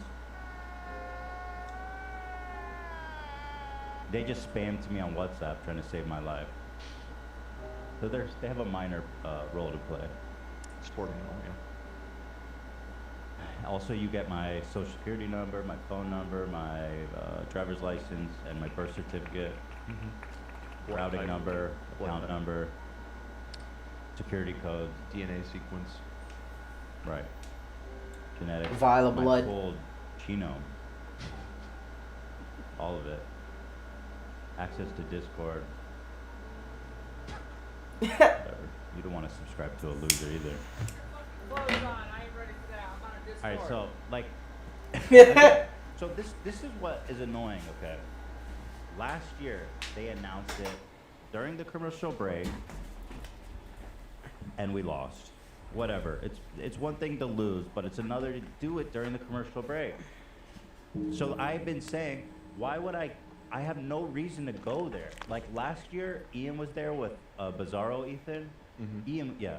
And they didn't even know that the category was done. And even at the table, a lot of you guys were confused. Like I was sitting next to Sam, and you completely missed it, right? That was. Hold on. Sorry, I was muted. Mike yeah, I for was like, Sam. that was it. I didn't even realize that. I thought they were talking about like past winners or something. Literally. It was so disrespectful. Why even have the categories? Why invite me? You were like, they announced us, and I was like, did we win? I literally was like, okay, and then it was all over, so quickly. Wow. And so, I said to the streamies, listen, I'm not coming because you don't even announce our category. Like, why would I come? Like, it's just, you know, whatever. I don't care. And they said to us, Do not come. I wish they said that to us. What they said to us is, we're coming for well, you. the reason the podcast category didn't get announced is because all the nominees weren't there. Right. And I said, and then I told you guys that, and I guess we're like, okay, I guess that makes sense. So we said, okay, we're gonna go to this fucking award show, and I knew it. I said Jay Shetty's gonna beat me, and it's gonna be during a commercial break, and everybody said no. This year's gonna be different. This year's gonna be different. I mean, they basically told us that they wouldn't do that. And so we get there. We have our own table behind fake fucking Charlie's. Oh, got me with that Behind. sniper. Last Good year- shot. Last year they put fake Ethan in a more cozier, higher status seating arrangement than real Ethan.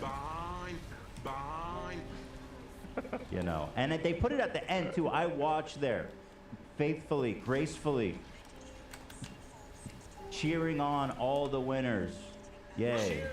Oh. Yay. Waiting patiently, nervously, as I went through the speech in my mind,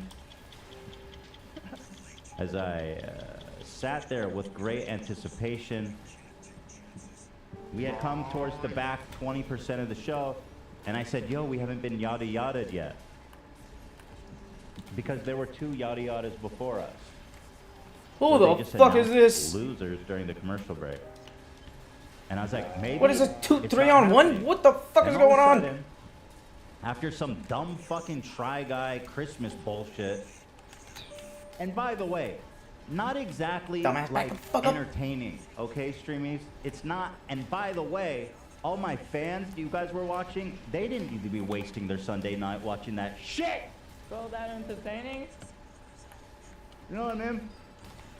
And by the way, when you stiffed us, your live views went down by 12,000. Suck that, bitches. He fucked up. Literally, such a joke of a organization. They were very nice. I had a lovely time. I'm not done, Dan. I'm done. And so, Oh.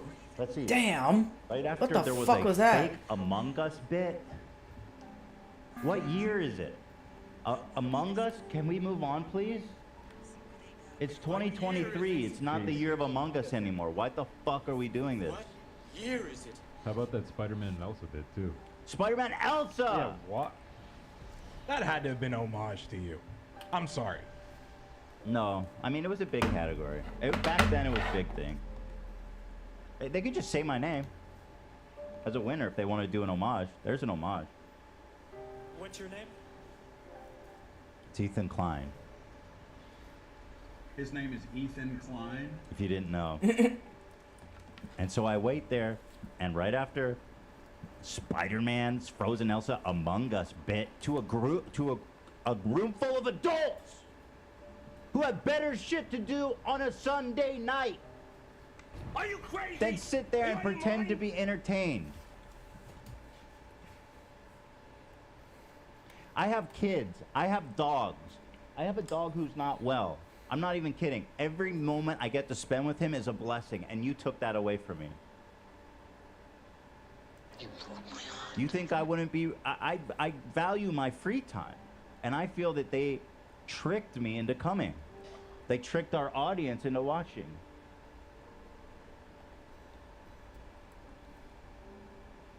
And so, you know, right after, what other dumb fucking bits did they do? They were all bad. Oh, I thought Matt Pat's bits were hilarious. Oh, stop it. I had such a good time. Yeah, that's my guy. Fuck. Why are you even doing this, Dan? Don't but you don't have to be contrary right now. Okay? You walked out with me. Yeah, I wasn't gonna sit there by myself. No. You walked out with me. Stop. I was the last one out. Jay Shetty's not gonna hire you, bro. Get over it. You're not Jay Shetty material. Not even close.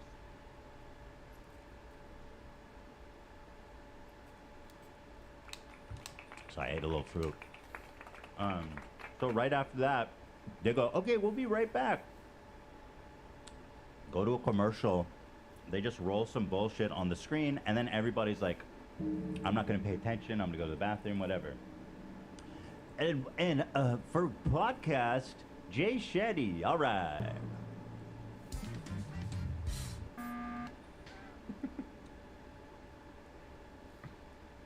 You know, I'm just saying I have better things to do. You know, people on the red carpet, they're asking me, oh, what do you think about Malibu Barbie? Like I'm about to say, fuck that baby. What did they expect? Like, I don't know, it's a dumbass question. So dumb.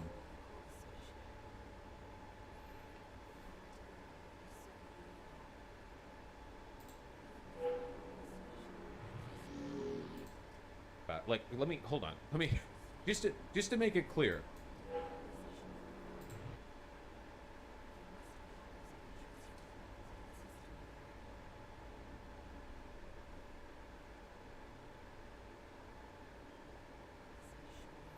Skiddy bop.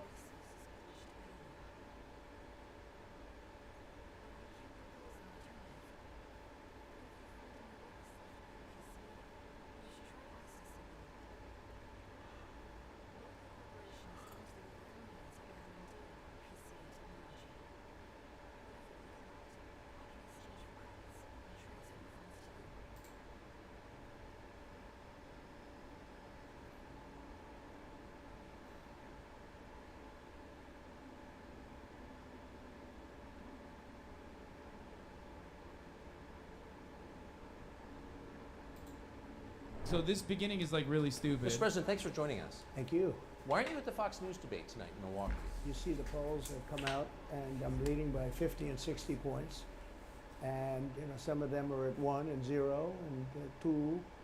And I'm saying, do I sit there for an hour or 2 hours, whatever it's going to be, and get harassed by people that shouldn't even be running for president? Should I be doing that? And a network that isn't particularly friendly to me. Frankly. They were backing Ron DeSanctimonious like crazy, and now they've given up on him. I mean, that's a lost cause. It reminded me very much of 2016. In 2016, I went through the same stuff.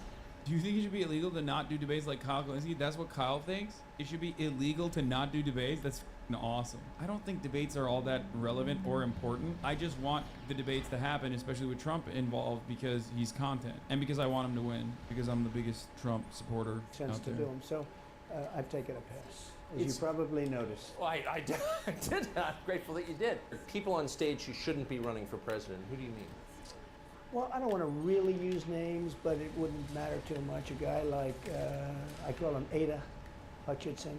It's Asa, but I call him Ada. Nice. Why do you call him Ada? I could tell you, but I don't want to get myself in a little trouble. but he's weak and pathetic, and he was. I never knew him. He was the governor of Arkansas. Not a very popular guy. I don't know how he, but that. This is a good moment to remind everybody that Tucker Carlson very famously, in text messages that were unearthed in the discovery process of the Dominion lawsuit, said to his Fox News co-hosts that he absolutely despised Donald Trump, he hated him more than anything else, and he wanted him to go away, and that he would never talk about him if he didn't have to. Now that he's, on Twitter, X, his own show, why is he dick riding Trump again? How did that happen? You know why? It's the same exact principle why he went to Romania to talk to alleged sex trafficker brothers, Andrew and Tristan Tate, because he's a cloud shark, just like every other online content creator, myself included, because he needs the juice. You have to go to them now. They don't come to you because you no longer have that captive audience that Fox News had at primetime television. In a text message on January 4th, 2021, Carlson declared, "We are very, very close to being able to ignore Trump most nights. I truly can't wait." Carlson, on the night of January 6th, told a Fox News producer that Trump was a demonic force, a destroyer. But guys like Bill Barr were terrible. I mean, they were, I would say, Bushies. I say that with respect to the Bush family, but they were Bushies, and it doesn't work out for us. It was clear, this is kind of far afield, but it was just interesting. I read Barr's account of his time. He wrote a book about it. Right. His autobiography, and in it he lies about Jeffrey Epstein's death. Clearly, this part is also kind of just like desperate and sad. Really lies. Do you think Epstein killed himself sincerely? I don't know. I will say. I don't know. That, He's so cute. I don't know why he's so cute in this entire interview. For 46 minutes, he's being cute as fuck. Especially the 35,000 died to the mosquito. He's a fixture in Palm Beach. Yeah. Like, look how cute he is. Look. I don't know. I don't know. Possible that Epstein was killed? Oh, sure, it's possible. I mean, I don't really believe. I think he probably committed suicide. He had a life with, beautiful homes and beautiful everything, and he all of this. This line is, by the way, identical to the New York Times. Like, he might as well be repeating the New York Times. Like, Jeffrey Epstein probably killed himself because he had a great life and he lost everything. So he got sad and he killed himself. And he's incarcerated and not doing very well. I would say that he did, but there are those people. There are many people. I think you're one of them, right? But a lot of people think that he was killed. I don't know why Tucker thought that Trump would be like, yeah, under my watch, Jeffrey Epstein was assassinated. Like, it doesn't even make sense. He was fucking president. Like, that makes him look bad even from the perspective that Tucker's trying to get across. But again, it's very sad. He's trying to get Trump to be like, yeah, he did, but he can't do it. So back to Biden, I'm interested. So you think he's failing? I don't have the Obviously, Sting missile. I think it's clear to everybody. But that would make Kamala Harris the candidate? Well, not really. I mean, I guess they'd have maybe a free-for-all. A lot of people say she has to remain for certain reasons the candidate. She has to. I don't think that's true, actually. I don't think that other people would stand for it. She has some bad moments. Her moments are almost as bad as his. I think this his part's are really worse, funny. actually. Yeah. She seems pretty senile, too. She speaks in rhyme. It's weird. It's weird. But she has bad moments. And in rhyme? What do you? Well, the way she talks. The bus will go here, and then the bus will go there, because that's what buses do. It's weird. The whole thing is weird. This is not a president of the United States. Trump's losing his mind. And, he's going senile. They probably have some kind of a primary, and other people will get The involved. wheels on the bus go round and Could round. be. I always got along well with him. I always got along well with Newsom. I knew it. Somebody else. He's got a big load on his shoulders, because you look at A California. big load. No.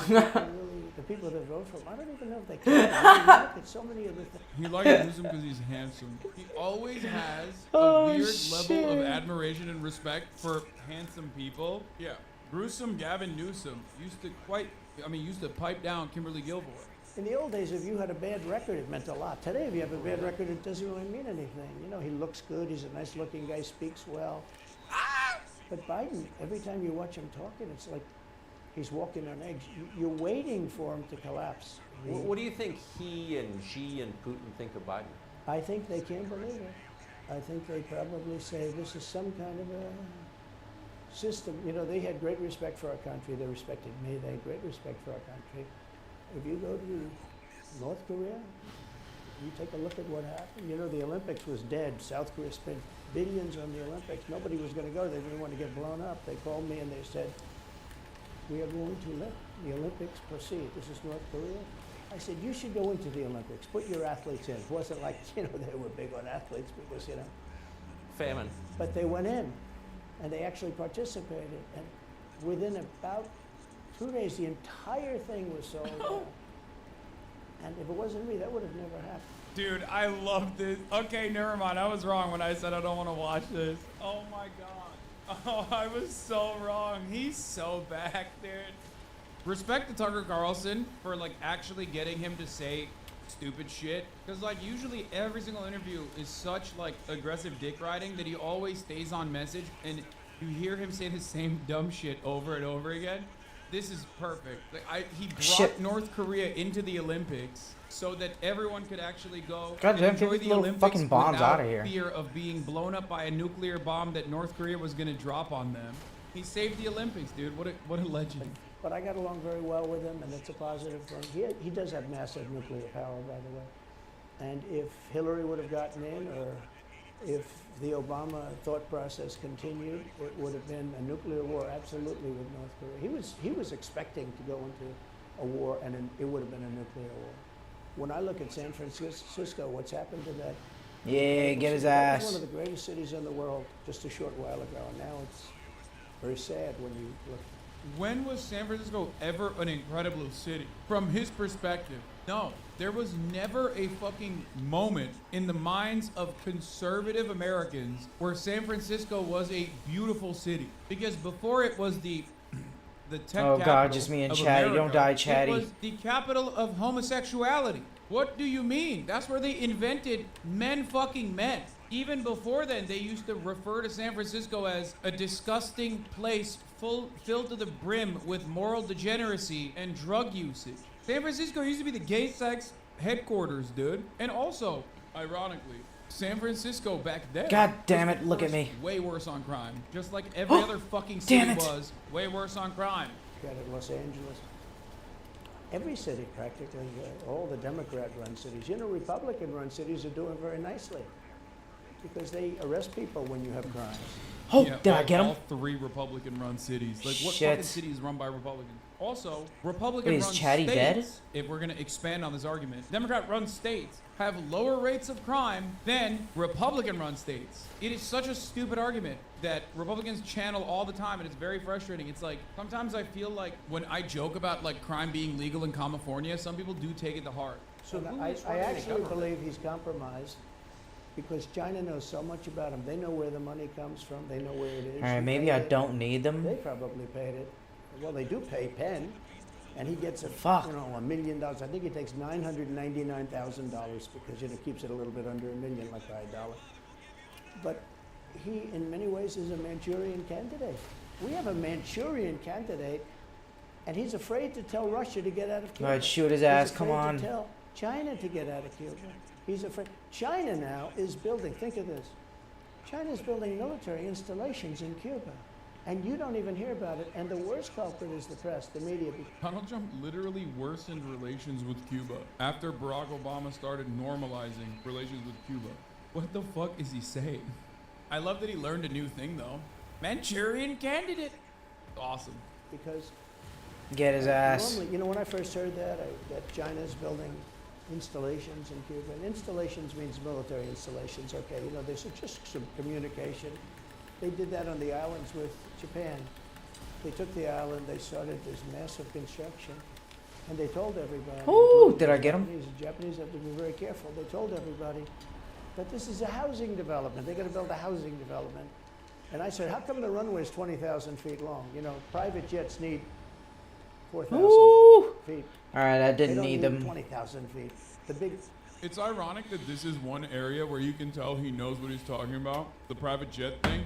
And I looked at the runway. I said, that's the largest runway ever built, both in width and length.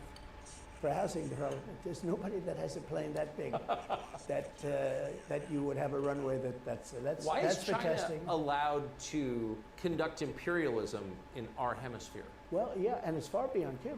It's all over South America. Yeah, in the Caribbean. So we built a thing called the Panama. Wait, we get to have a fucking blockade implemented on Cuba since the revolution that we lost, by the way. Immediately, we implement an embargo, a blockade, unjustifiable, inhumane, cruel. That's allowed, and that's not imperialism. Cuba voluntarily works with someone who we declare a foreign adversary. That's actually imperialism. What the fuck are you saying? It's so fucking insane that someone could just like get away with saying such unhinged shit. Panama Canal. We lost 35,000 people to Yeah, the it is pure American chauvinism, 100%. mosquito, malaria. Yeah. We lost 35,000 people building. We lost 35,000 people because of the mosquito. Vicious. They had to build under. It's the that. best part. And you take a look at the Panama Canal. It was such an incredible engineering marvel. We sold it under Jimmy Carter. We sold it to Panama for $1. They quadrupled in one day. They lifted the fees, which are, pretty big, for these massive ships to go through, right? Rather than going around the Cape and through all the tremendous storms, such beauty, when it's beautiful stuff. But you didn't want to get caught in those storms. Those are storms that wiped out the big ships. And we go through the Panama Canal. We built it. Dude, this is so much better than every other dumbass meeting, campaign rally that he's done. He is absolutely spitting. Like, this is when a comedian that you like comes back after a stand-up special and, like, he's got a new one. He's got a new hour. You know what I mean? He's just been hitting the same fucking notes over and over again. And you finally stop watching him for a little bit, and then he comes back and he's like, I have a new, tight 45-minute bit. I've been working on this for a year. I'm ready for my new special. And he just has it fucking so tightly wound, dude. Oh Holy my God. shit. And we gave it away for $1. Think of that. How stupid are we? We have done the stupidest things in this country. And now we have a president that can't put two sentences together, can't speak, can't walk, can't talk. I don't think he gets to the starting gate, but these people do miracles. I mean, he ran out of his basement, and you got away with that one because of COVID, so he sort of got away with it. But you look at what's happening to our country, even no voter ID. I mean, why don't they want voter ID? There's only one reason they don't want voter ID, because they want to cheat. Because who doesn't want, the Democrat convention, the last one, they had voter ID that was this big. It looked like a prison card, this big on their chest. You walked in, they had your picture, your this, your fingerprint, they had everything. The most incredible voter ID I've ever seen. That was to get into the Democrat National Convention.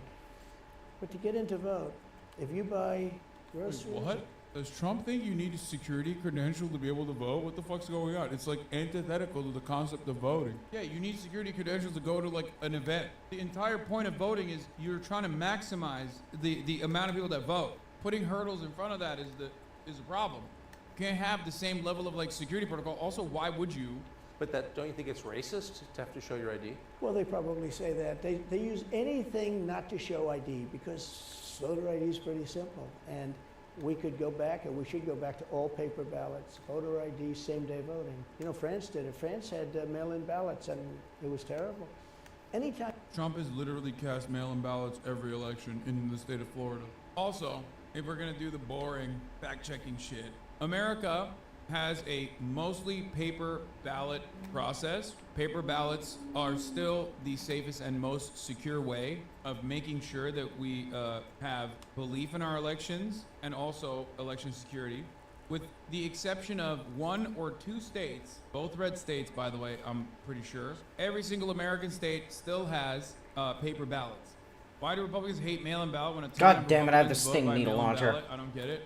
I don't know.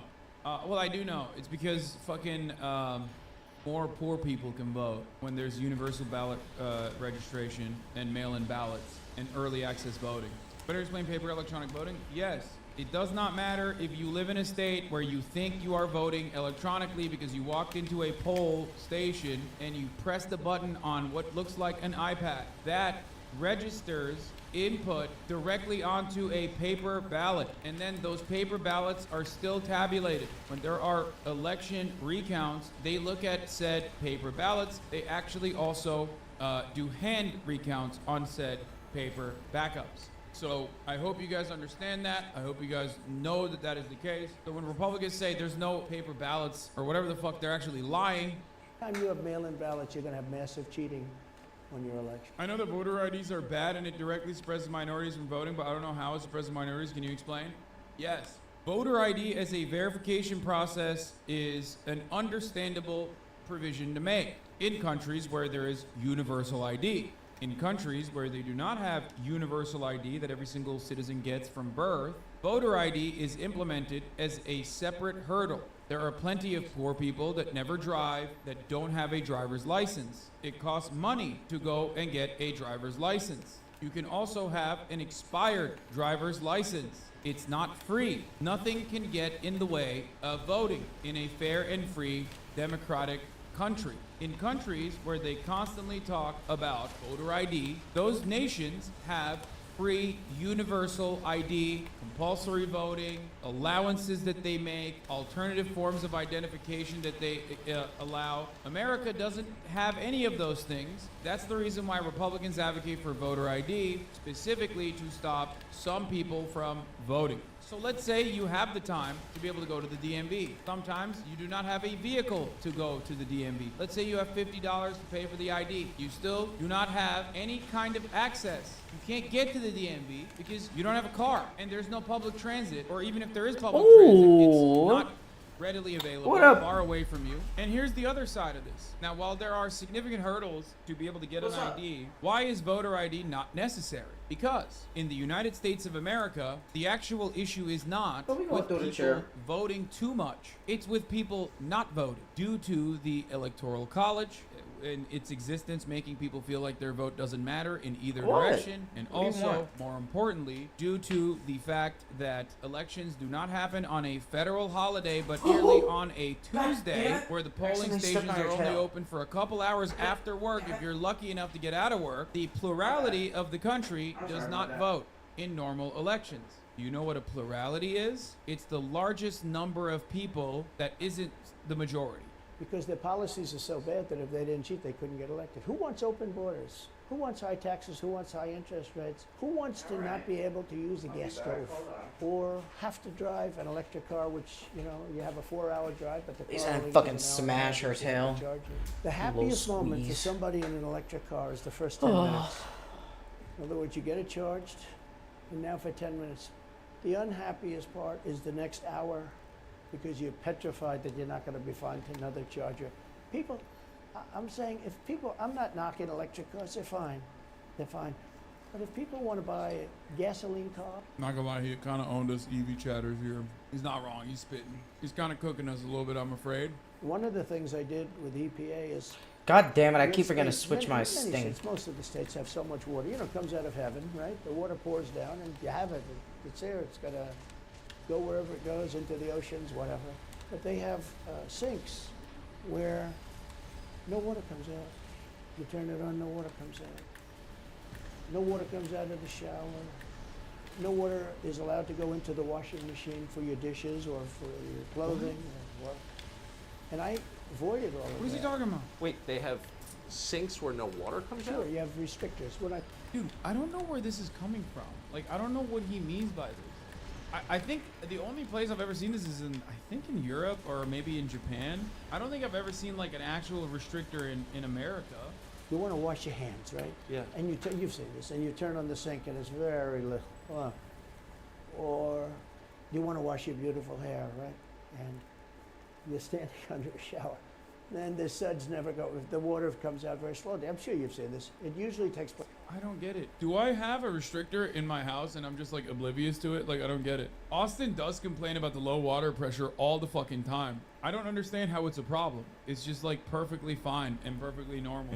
It's called a restrictor, and it restricts the water from coming out. So I ended all of that, and you have to see these, they let the water come out. You know what people do? They wash their hands like 5 times longer, or in the washing machine, they'll press for their, let's say the dishwasher, they'll press it, then they'll press it about 7 or 8 times. Yeah. Bro, in my entire life on this planet, I've lived in many different places. I lived in Turkey. I lived in America. I lived in different states in the United States of America, Florida, New Jersey, California. I have never once in my entire life been like, oh shit, I gotta run the dishwasher again. Not enough water went through these dishes. Never. Same with laundry. What the fuck is he talking about? Oh my god, he's unhinged, but he's not lying. What, like, there's actually a noticeable difference? Trump bemoaned water pressure now his administration has eased standards. No, he's not lying about undoing the Barack Obama thing that we just looked at. Or Obtain wait, I guess all it was from core the 90s. But expansions. Nothing changed. Have you ever had a shower in a water fountain? Hassan showers have the pressure of a drinking fountain. Oh my god, Austin, you suck. You are such a complainer, dude. You and Trump both. Why Oh, should yeah. EPA, no one at EPA was All elected OS by upgrades, anybody. beautiful. Why do they have the power to decide how much water your washing machine uses? Shouldn't Congress in a democracy get to vote on that? Yeah, you could say that. They do things that are not very. So how do you, that's my question, how do you, if you get elected again? I love that. He said, why is the EPA unelected and protecting the environment? Kind of want to buy I don't all know, the guns. because you're not a fucking anarchist, man. What do you mean? Some shit is supposed to work without dumbasses like you and other dumbasses that watch you interfering with it. Why the fuck would I think that we should have direct democracy on protecting like wildlife, delicate ecosystems, which the EPA doesn't even do? That's the worst About part. $3 million. DeSantis is out. I think he's gone. So he was at a level. People have figured him out. He's gone. But if somebody else got in, other than me, they'll go at him just as viciously as they did me. I do get credit for holding up quite well, I must tell you. I think that's.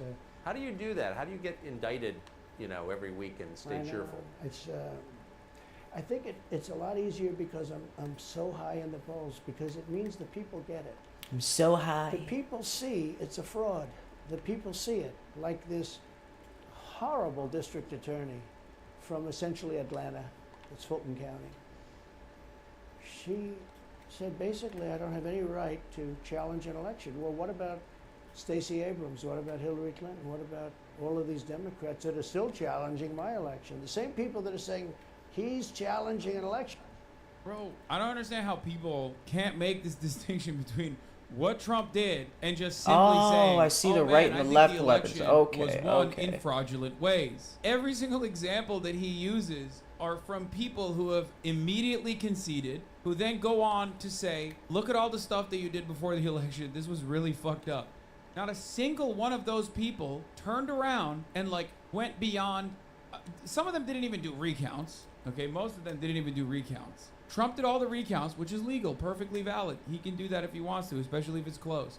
Or especially if he wants to pay for it, which he did. But then after the 8th recount, you can't then decide to create a false slate of electors who are knowingly going to, again, decide to vote for Donald Trump because you personally believe you won. That is insane. That is illegal. You can't do that. That's why there's fucking not 4, but at least 2 criminal cases, 1 federal, 1 state level. It's the funniest ways in which he's tried to cheat the system, where he's like, oh, no one will figure it out when the electors that go in, that are supposed to cast their votes, if we just replace them with people that will just vote for Donald Trump. It's like, bitch, you think elections are won and lost with the electors? That's just another symbolic part of the fucking process, idiot. Elections aren't even won in the eyes of the public by actually counting the fucking votes. Elections are won on projections, on national television. That's how you win elections. It's so stupid. It's actually not symbolic. That's the problem. I mean, it's symbolic in the sense that,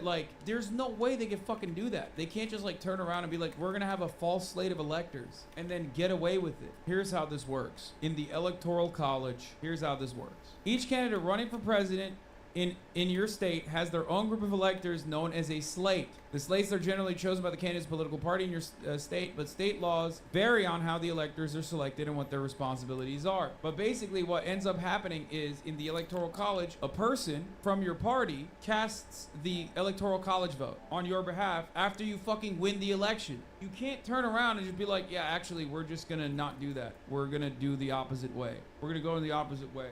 The Electoral College, in and of itself, is at that point, once it gets to this point of casting a vote in the Electoral College, that part is obviously not symbolic in the sense that like there is a real group of individuals that is doing this, but you can't fucking change the outcome that way. This reminds me of like the Bernie diehards that used to say like, oh, well, you know, in the primaries, like what if the Democratic Party, like what if all these people chose to just like vote for Bernie instead of Hillary Clinton? And that's a little bit different because that's the fucking primaries. That is like intra-party affairs. It's a little All different right, than like chapter an 4 and 5 actual tomorrow. candidate selection process. That is very different than a general election where your party's candidate is going against the other party's candidate, and even then it's fucking bananas and it wasn't going to happen. Do you get it? No, that is wrong. They don't actually have to follow the will of the people. It never happened.